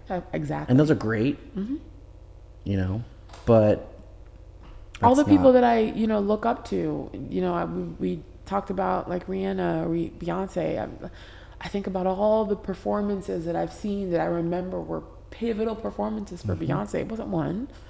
And it could have ended it. Yeah. Right there. Exactly. And people don't like, they don't think about that stuff. They don't think, and it's not, you know, I guess it doesn't matter, but like people who are, if you're trying to work towards something, looking at those people and saying like, rather than just that she would just succeed no matter what, and she had no failures, and there was nothing that was not so great, or you know, that she didn't like, or not a hit, or it was a miss, a flop, whatever, you know, and this goes for any kind of thing, athletes or people in just regular everyday life. Like you never, you know until you've made it. Yeah. But even then, you got to keep going. And recognizing that it's okay to have failures in between, and that failures doesn't make you a failure. Exactly. It means you had a miss. Exactly. And you need to keep moving. The biggest danger, and I've seen it with people before, where they just give up. And I've had moments. I'm realistically, I've had moments where I'm like, I don't know if I want to do this anymore. And that's why I had to move, because I was like, if I stay there, I'm gonna stop. I'm gonna die. Yeah. Yeah, I'm gonna stop. My creativity is gonna just. I refuse to look up and be 45 right here. So I have to do something else. I don't think it's unrealistic to say that probably anybody who's doing anything worthwhile has had the thought, am I doing the right thing? Is this the right move? Should I be doing this? I mean, that's a Jay-Z quote, right? I don't know. Yeah, he was like, the genius thing that I did is not quit. Yeah. And I've had people tell me like, never once doubted it. And I'm like, really? That doesn't sound realistic though. You never once doubted. Well, I doubt it all the time. I doubt all the time. Yeah. But then I said, no. If you just say, I never doubted it. That reminds me that I need to watch that Genius documentary. Have you seen that? Kanye No. West. I still haven't seen it, but on Netflix. Oh yeah. Yeah. Apparently, which is like, you know, when you watch Kanye and all those things, like it's maybe something that you don't expect. But I think the feedback that I heard from the documentary, which I'm so embarrassed that I don't watch, because that's like very important documentary for the path that I'm pursuing. But the feedback that I heard was like, it felt good to see that even Kanye, this person who's attained this level of success, I've heard, had those moments. Yes. Where he doubted himself. This like, you know, quote unquote, arrogant, yada yada person, you know, self-proclaimed genius, ultimate. I mean, I don't even know if it's fair to say self-proclaimed anymore, but like, you know, this like this. Well, it's also like, you know, when people say no, it's like, well, okay, wait. We're not saying he's a rocket scientist. Yeah, you know, we're saying that he's very talented at what he does. He's a genius at. You could say marketing. You could say branding. You could say clothing. You could say design. Exactly. You could say visuals. 100%. That's really not debatable for a lot of people. You don't have to like them personally. Period. I don't. Period. When I see people like that, you don't have to judge them based on their. You know, what do you think that you would like them sitting down with them? Absolutely. Probably not. Yeah. Agreed. Most of those people, and it could be any industry, but you know, most of those people you probably wouldn't like sitting down with, because they got to a certain level by being unapologetically, you know, what they want. Absolutely. I think that's still I don't know if artists, like, I do know some artists like that are at the top of their genre or field, have in the very beginning had to do albums or things with the labels that they didn't want to do. Yeah. And so to see and they do their best to bury those once they get successful, because this is what they want to do. Exactly. I mean, he said that about My Beautiful Dark Twisted Fantasy, which is everyone's favorite Kanye album. I didn't want to do it. Right. You know, kind of thing. Yeah. And for him, that probably didn't represent what he wanted to do. Yeah, absolutely. But he did it anyway. And that's kind of what we were talking about before, where it's like he kind of recognized, okay, he had to give a little. I got it. Okay, let's make it as good as it can get. It may not be what I want, and then I will get to the point where I can have do what control. I want. Yeah. And he did get to that point where he had total control, visually and everything. And even now, you know. Yeah.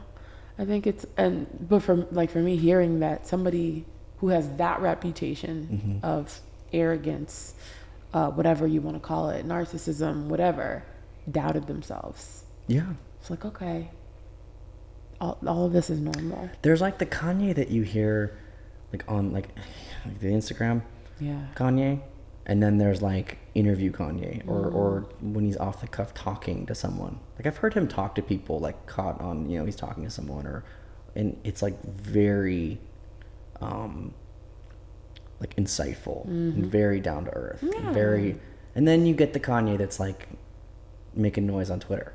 Yeah. It's like a different thing, And then I have to recognize that that's probably intentional. That's probably a device. Probably trying to rile you up anyway. It's a device. It's something that he's using because he recognizes that's a tool in its own right that he's just going to use. And it worked. Yeah. Because you're all talking about always. it. Yeah. And I'm always like amazed by that. I'm like, if you don't like it, stop feeding into it because then he'll stop doing it and he'll do something else to get your attention. And people always end up doing that. This works for anybody really, but like people that they know how to get the attention on them. Kim's like that too. Like they know how to get the eyes on them and they will get them. And it's a skill. Yeah. I don't really have that skill. I'm more into the art and that kind of thing. So I think my like biggest I could do someone else and tell them what to do. But I don't like doing it for myself. And that's what it is. That's what I was gonna say. I feel like I have the skill. I hate using it on myself because I feel so guilty. Right? Like recently, I was in a room with like some friends, and then like one of them was like, "Oh, you were just talking for 5 minutes," and da da da. I was like, "Damn." I was like, that makes me feel bad, right? That you feel a way that I was like talking for 5 minutes. What do you mean? They felt like you were talking too long? Yeah. They felt like I was talking too long. Like just friends, like in a room, or you're talking about what? I don't even remember because I don't even remember talking for that long, so I don't even know. But the comment that was made was like, you talk too much. Yeah, you were talking for 5 minutes and I was wondering if I could get some me time. And I was like, oh. See, what were you talking about though? Were you talking about like something that's going on in your life or? Probably some life or I honestly do not even recall.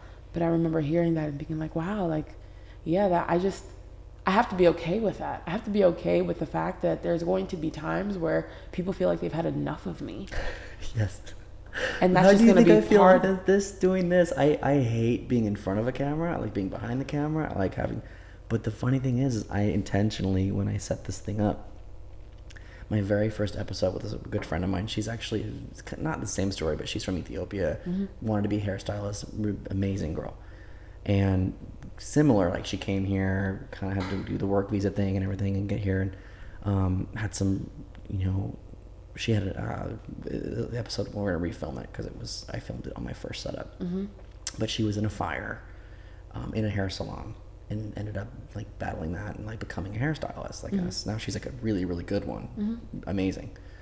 And I just thought it was amazing that like I could sit down and talk. That was the first person where I was like, I can sit down with them and like hear their story, interview them, like a little bit like interviewee, but like, it can go on like a podcast would, long time. They can talk about anything. It can be a while, a couple hours. But then I was like, I don't want to talk. Like, I don't even want to be, I want to ask maybe some questions, but I don't really want to talk that much. Because I hate the sound of my voice. I hate the way I look on camera. It's always the people who hate the sound of their voices who are the best interviewers. But it's the worst. And I had a friend on like episode 3 or 4, I don't remember. He works at like a spinal cord injury place. He like they help people learn to regain motor function, all kinds of things. And he was like, oh yeah, no. He was giving me like he's like, no, it's like it's the bones in your ear, and you're hearing what nobody else hears. He said you're hearing it inside you, and that's why you're grossed out by your own voice. And he's like, some people just love the sound of their voice, but most people don't. And I was like, oh, so at least I put a little bit of a scientific bent to it. But long story short, I just was like, I don't want to talk. So the first episode, I actually put her camera on her, 2 cameras, like one close so I could see like details, and then one straight on, and then I was off camera asking questions, and it just didn't work because it was a little boring. Because when it cuts back and forth, you have to have a little more, otherwise it was just on her the whole time. And so I ended up doing this way, and this isn't really what I wanted to do, but it ended up working because for the most part I let people talk. We talk a little bit and I talk more and I'm getting more comfortable with it. But it's just funny because it's that I can tell other people, you need to do this, you need to do that. Here's what you do for the marketing. Here's how you're going to get this brand out there. Here's how you get you out there. And then they're like, but it's like me saying it like I know this is what works and I know how to guide you there. I just don't want to do it for myself because I don't want the attention. I could, but I don't want to. Yeah. You know what I mean? Yeah. It's just. I think in my case, it was just like, I didn't realize that what I was doing was a form of me soliciting attention. And you already had gotten a little bit of that attention just dealing with your father, though. In different ways. So you kind of already had that, like you had already been getting hate, or he had been getting hate, you were having to defend him. Yeah. So maybe that was a bit of like, not that it was meant to happen, but like it you know, you learned from that horrible experience, and maybe you have a little bit of a thicker skin now. Yeah, and I think also from his profession, all of my siblings have like an innate ability to just go into like soliloquies, right? Like, so including me. Yeah. So it's just a thing that we do. I never thought about it as like, oh, this is like ruining other people's experience in the room that I'm talking. I mean, you know what I mean? Like that I've been talking. Like I didn't even ever think about that. But I'm like, oh, some people are made uncomfortable or feel away or feel like they don't have space. Well, and you're encouraged probably from your father and mother to like to do that too. You've seen by example. You've probably been encouraged to do that. But then I also know some people at home are told to shut up. Yeah. And so it's a trigger. So they never get to talk. Yeah. So it's a trigger. It's definitely like it's a trigger to And I've had to learn that with friends too, that it's not quite the same, but similar, where like you can watch them because they start and then they stop and then they start and they had to like learn to like jump into a conversation because people like us will just talk. Yeah. I mean, that's what it is for me. And we're not excluding you. There's no one here, but like we're not excluding you. I'm just used to someone else who will jump in. Absolutely. You know? And that's what you do for a living with the songwriting. Yeah. You do that. You jump in. Exactly. You guys, what about this? What about that? And that's probably why you're good at it, to be honest, because you jump in where you think you could put your spin on it, or you think you could, or here's what, you know, and that's what you do. People like that, it's sad because and I don't know your friend, but people like that spend an entire life without ever using their voice, never being able to talk, never being able to overcome it because they're never able to get it out there because they're afraid, because, you know, to be fair, they've been told their whole life to shut the hell up. All right. I definitely have terrible anxiety. So sometimes I just feel like I can't hear myself. What do you think that comes from? My mom has awful anxiety. So she was like a helicopter parent. And so I think she passed it on to me. Yeah. Yeah. You think it was just your upbringing, or you think it was just... Yeah, I was taught to expect the worst. Or to believe that the worst could and more than likely will happen. See, I was taught to not get excited until it's things happening. Were final. Yeah. But not to fear the worst. But more to like to this day, I don't get excited about things until it's like in my bank account. Until it's like signed, done. Yeah. There's things that, because I just don't. Yeah, I don't think that my dad was very much just like, what did you say your rising was? Capricorn? I think that's what his rising was, or he was Capricorn moon. But no. But my dad was very just like chill about most things. What's a rising again? Ascendant? Ascendant? Capricorn. Yeah. He was, I think, Capricorn. I think he was a Capricorn moon. But anyway, my mom was, my dad was like reasonable, rational, which tends to be a Capricorn trait also. Reasonable, rational. My mom is just, she was just like, oh my God, you cannot take the subway. There are kids getting abducted. Which there were. She was like, so she wasn't wrong. She's like, you could get kidnapped. She's just not you'll be fine person.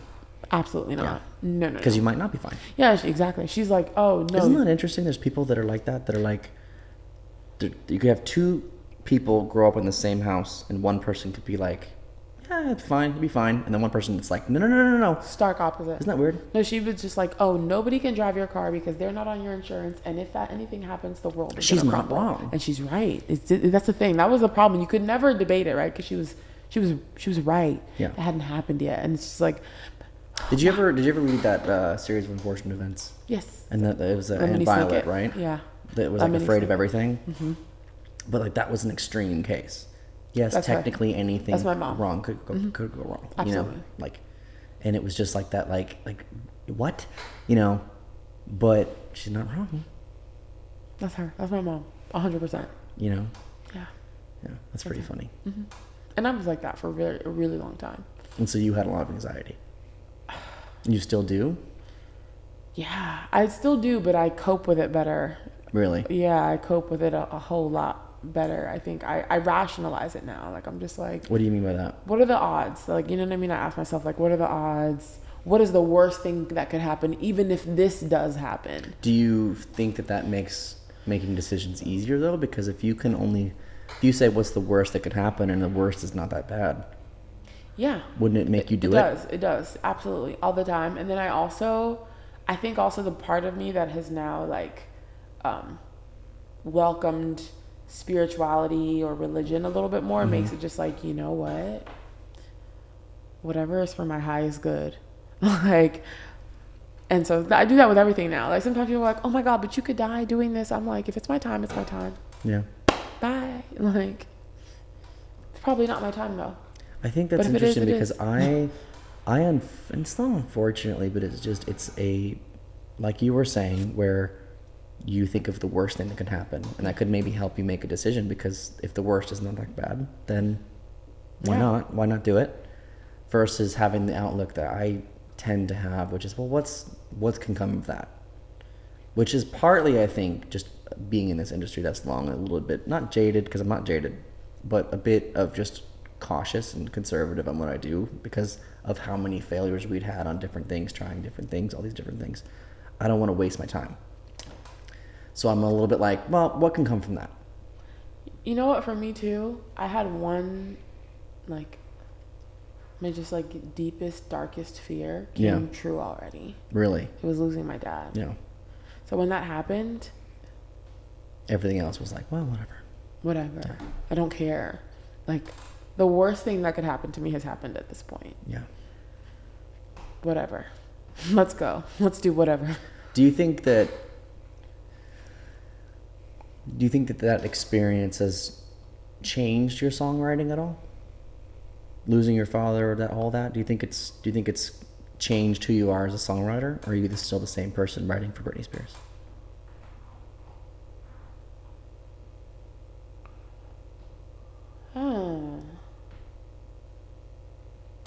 I don't think it's changed it yet, but I think I haven't let it change it yet. I don't think I've allowed it to. I don't think that I have spent enough time alone trying to see where that has changed me. Why do you think that is? Because I still haven't grieved my dad's passing. Yeah. So I wrote one song about my dad. Have you been back since, because you hadn't gone for a long time, but did you go back? I did. It was really emotional. You went to, see him and I saw his grave and his, no, it was emotional. I wrote a song about my dad. I could barely get through it. I don't even know. It's a song that I think I will be writing for years to come because I cry singing it. Yeah. I don't, so I'll say that it might change my songwriting. It's still happening. That's still happening. Like, it's You're still dealing with it. I'm still dealing with it. Even though it's not, it's not currently happening anymore. That's done. He passed away. Yeah. But I haven't fully I haven't fully processed it. And that's the thing when people die. It's like they're still alive because you're still dealing with it. You're still you'll probably be dealing with that forever. But you'll get to a point hopefully where you can kind of close that chapter and love that you can do that. Yeah. But I just thought as an artist it'd be interesting to ask, because it's such a, songwriting for you is probably very personal. Yeah. I mean, I think that... Is it easy to be going through that kind of emotion and be writing upbeat, peppy things? No. So what I said... So what or does that happened? help? So my dad passed, and that informed a lot of the decisions I made just in life. Right. So I wrote about those decisions. So dating, right? I was not constructive relationships. Right. So I wrote about those things. And now in retrospect, I recognize that those situations are situations I only experienced because I was still processing my dad's passing. So in that way, it did. But in terms of directly addressing my dad's passing or it directly affecting the way that I write, not yet, because I don't think I've allowed it to yet. I just haven't. Yeah. I haven't thought about even that. You won't open that up yet. I haven't opened it up yet because you know it's going to be a lot. And I did one time, and I know that time is not enough. I know there's more coming. Bring it a little closer. Yeah. Yeah, I know there's more coming from that. So, when I did stop, there's certain songs I stopped writing and they were my best songs, right? It was like, oh, all the songs where I'm like, oh my God, like dudes suck, whatever, like fuck dating, fuck love. Like those are my best songs. Mm-hmm. But I also started realizing and like that thinking about like the power of the tongue and realizing that I was speaking that onto my life. Sometimes I would sing a song and I would write something and I would experience it like a year later, and I'd be like, "Oh no! I'm not writing this into my life." It's supposed to be the other way around. Exactly. I'm supposed to be using this to process it, not like manifesting this into my life. Yeah.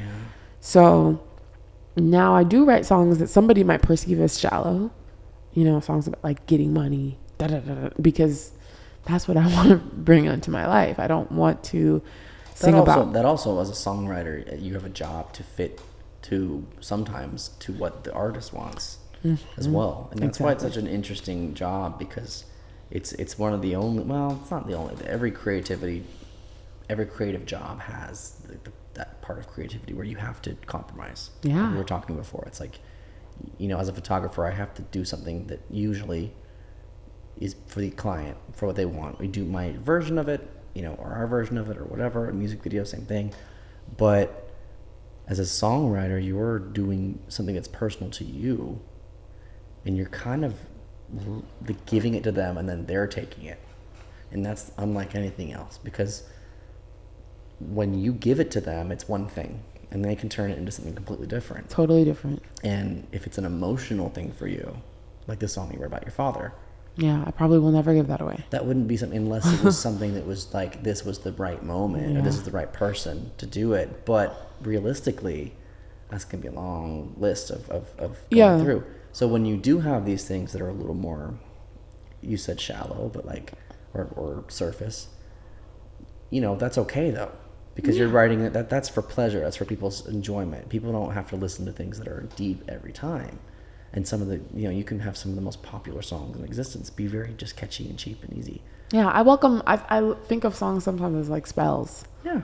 Just like, what spell do I want to cast on myself? What's your favorite song, It might not be a really deep song. It might just be a fun, this makes me feel good song. Exactly. So, that doesn't take away from the art of it at all. If just because it's surface and fun doesn't mean that it's not good. Exactly. I mean, still make people feel good. And it's the song. One of the songs that I wrote is like the song that I feel like is the most undeniable. It's the song that I would play in a room full of people, and everyone would be like, "Oh my God, I love that song!" Yeah. And it's the song that took me 35 minutes to write. Like he came in, he played the beat, and I was like, "Oh." I was like, oh, wow, I didn't think about this at all. And people love this. But you did think about it. You just didn't trip over yourself to think about it. Exactly. The thing about that is, like, especially with art in general, at least from where I'm sitting, is like, if you didn't think about it, but people love it, that was just authentic. Mm-hmm. You just, this is what makes me feel good. This is what's good. And people are identifying that. You can't, like, micromanage a good feeling. Exactly. Mm-hmm. Like you overly do it, you overly word it, you try and this is what people will like, rather than just writing what you like. Yeah, that's why sometimes once I start to think about a song too much, I just stop writing it. I was like, I'll come back in a month, 2 months, 3 months. I'll come back next year when it feels right. When it feels right. Yeah. Because if it's not coming to me, then I probably shouldn't be writing it right now. That's always, that's like a very good, healthy way of doing it though, because if you when I used to paint or draw, Mm. like sometimes I would get stuck on something, like I wouldn't be right, and it's worse if you just keep going. Yeah. Then walk away. Yeah. Come back with like relax. Come back and you go, oh, okay, here's how I can do it. Yes. Like I can't get this to blend right. I can't get this to when they paint something, especially paint, because Because you're overcorrecting. You're like you're just staring at, and you almost can feel yourself getting closer and closer to it, and it's like you're in this tunnel vision, and you can't see the rest of it. And like there is that kind of thing where any kind of artist will know, like you can ruin something by doing too much. So when it's done, it's done. And like most people who are artists of any kind have usually, not always, but usually have a tough time stopping because they want to keep going. I'm working to make myself it's always a work in progress rather than appreciating it. One of my favorite like George Lucas is one of my favorite directors and producers, because just some of the most imaginative stuff he's created. Not just Star Wars, he's done different things and indie films and all kinds of stuff. It's always new and different, pushes the boundaries of technology a little more. But the funny thing about him is I can tell he's an artist, because I'm like, he always goes back and messes with it. So he'll go back and like do a special edition, and they've cleaned up some things, and they've done, it's like what he wanted to do originally, but they couldn't do it at the time. So then he goes back and fixes it later. And I'm kind of the same way. If you put a painting in front of me, or so he's drawing, a Virgo. Probably. If you put something in front of me and I have, and there's no end date where it's off and printed and done and out there, I'll just sit there and I'll keep adjusting it. I don't like it. I might love a picture, the colors that I did and all this stuff. And then I look at it again and kind of go, oh, I hate it now. Yeah. If I look at it too Me long, too. Me too. You'll love it, and then you'll kind of look back at it and go, what the hell was I thinking? Me too. Yeah. And it's like this really interesting thing, because it's like other people looked at it and went, yeah, I love it, it's great. But then like you've stared at it too long, and you've gotten to the point now where it's like you're in yourself going, I hate it. What did I do? Almost embarrassed. That's the word. Someone said, I think someone asked Kendrick Lamar, how does he know when something is done? He said, when he gets to the point where he starts touching things and just fucking with shit that doesn't need to be touched anymore, that's when he knows it's done. Yeah. When you're just like picking at it. It's like, oh, okay, this is over. And people were like, huh? Yeah. Yeah. Because like that's that thing that you keep tinkering with it and fixing it, and let me just do a little more, and then you can ruin it. Oh yeah. Even now, sometimes songs that are done that I've recorded a long time ago, I'm like, ooh, I'd love to go back in and so sometimes I will skip a song that is perfectly fine, but I cannot listen to it because I want to go fix that one thing. Sometimes it's a word. But you see, the difference between could and would drives me nuts. You think of like the most iconic songs of all time, or artists of all time, different genres, whatever it is. But like take like Thriller, and just tweak a little something, because he thought, maybe let me just tweak. He ruined it. It was fine the way it was. Exactly. But if you went back and like, oh, well, maybe you might not like it as much. Now look, it might. I'm not saying that every change is bad, because sometimes you do a remix or whatever and it's great. But like changing the original, or adjusting a painting to be a little bit different, or changing a word, it can mess the whole thing up. Yeah. And so when you're done, and people have, the good thing for me is like it's in print, or it's out, it's gone. I can't change it now. It's already gone. It's out there. So that's good for me, because it's like, now I can't change it, because if I change it, then it looks ridiculous. Because then it's like, well, it looks different, versus like especially personal things, like doing like drawing personally, or drawing what it's never done ever. And I have paintings, different things, never done. Tweak it. I don't like it anymore. And it's such a weird feeling. Yeah. So I don't know.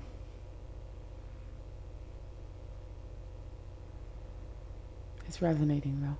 Yeah. What you're saying, for sure. So where do you see yourself, what do you want to accomplish this year? The rest of the year that you have? The rest of the year that I have,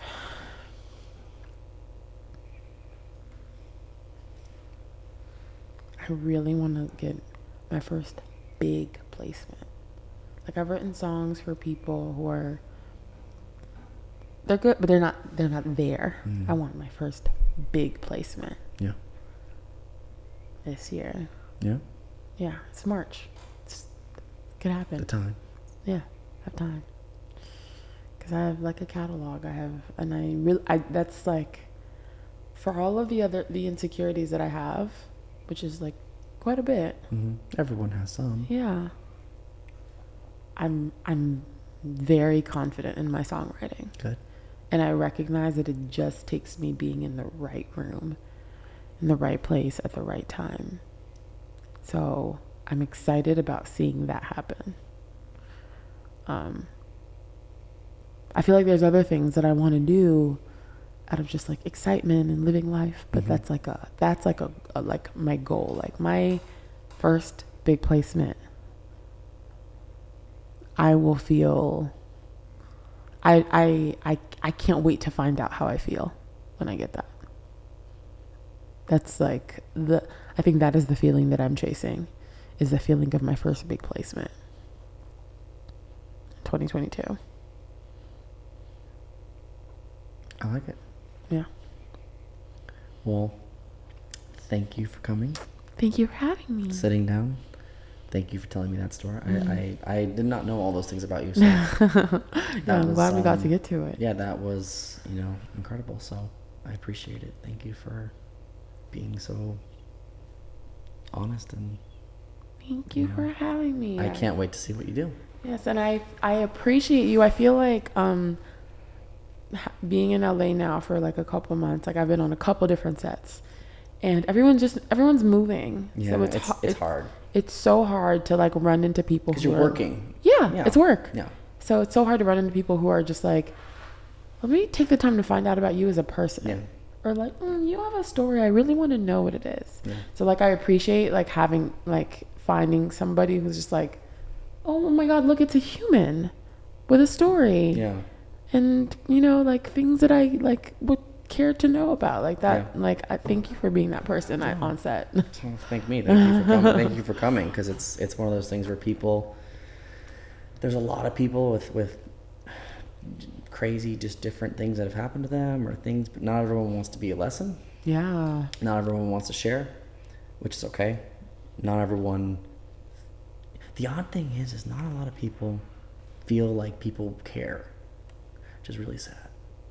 And that's one thing I've noticed, is that people that I know, I'm trying to get them to sit down and do it, because I'm like, I can talk to you for hours. I've talked to you for hours, and you're so interesting. And they're like, nobody wants to hear anything, And I have a photographer friend of mine. She is.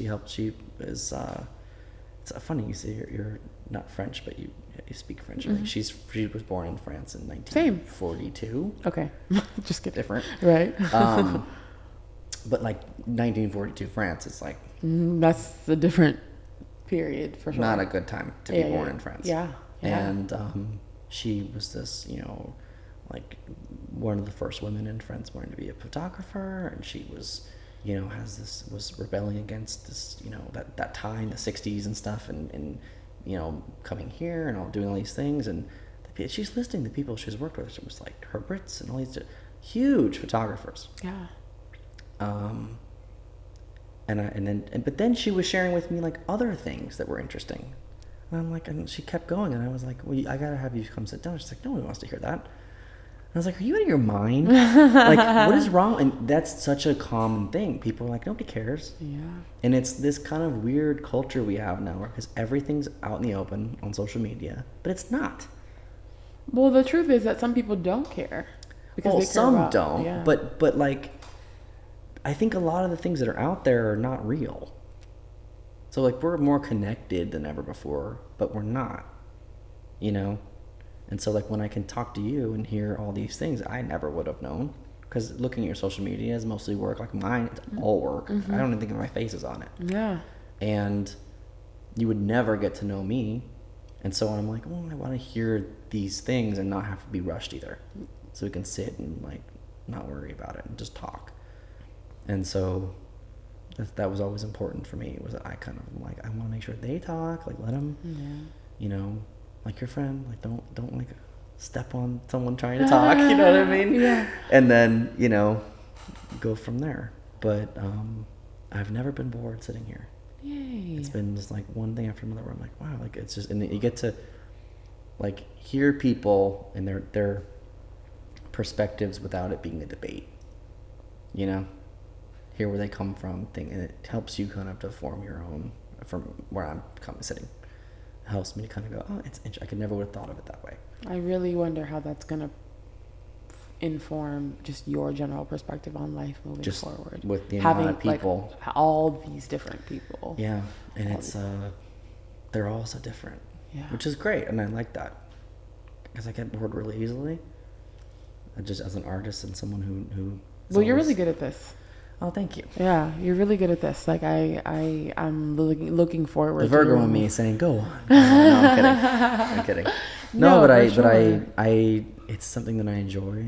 Yeah. It's something I don't make money off of. I don't have any ads on it. There's nobody at this stage in time. There's very small audience for it, and I just have been enjoying it. So it's why my plan is just to keep doing it and for fun and see where it goes. Do it, you know. It's just, but it's solely like a hobby. Yeah. I have my own stuff we got to do. We have our own stuff, but like this is solely just something that. But that's nice. You need a pressure-free something. It's something that's like not like we were talking about surface stuff. Yeah. That's all I do. You know, campaigns, or we do music videos, or we do, and you know, photo shoots and different things, and it's just completely been. It's like slick. Yeah. And so this is something where I can like talk to people, which has not always been my best strong suit because I'm very easily introverted. So it's something where I could not talk to people for a week and be fine. You know, as long as I have like food, you know, I've gotten to the point where even if I have like deliveries, I'm like, don't want to talk to the person.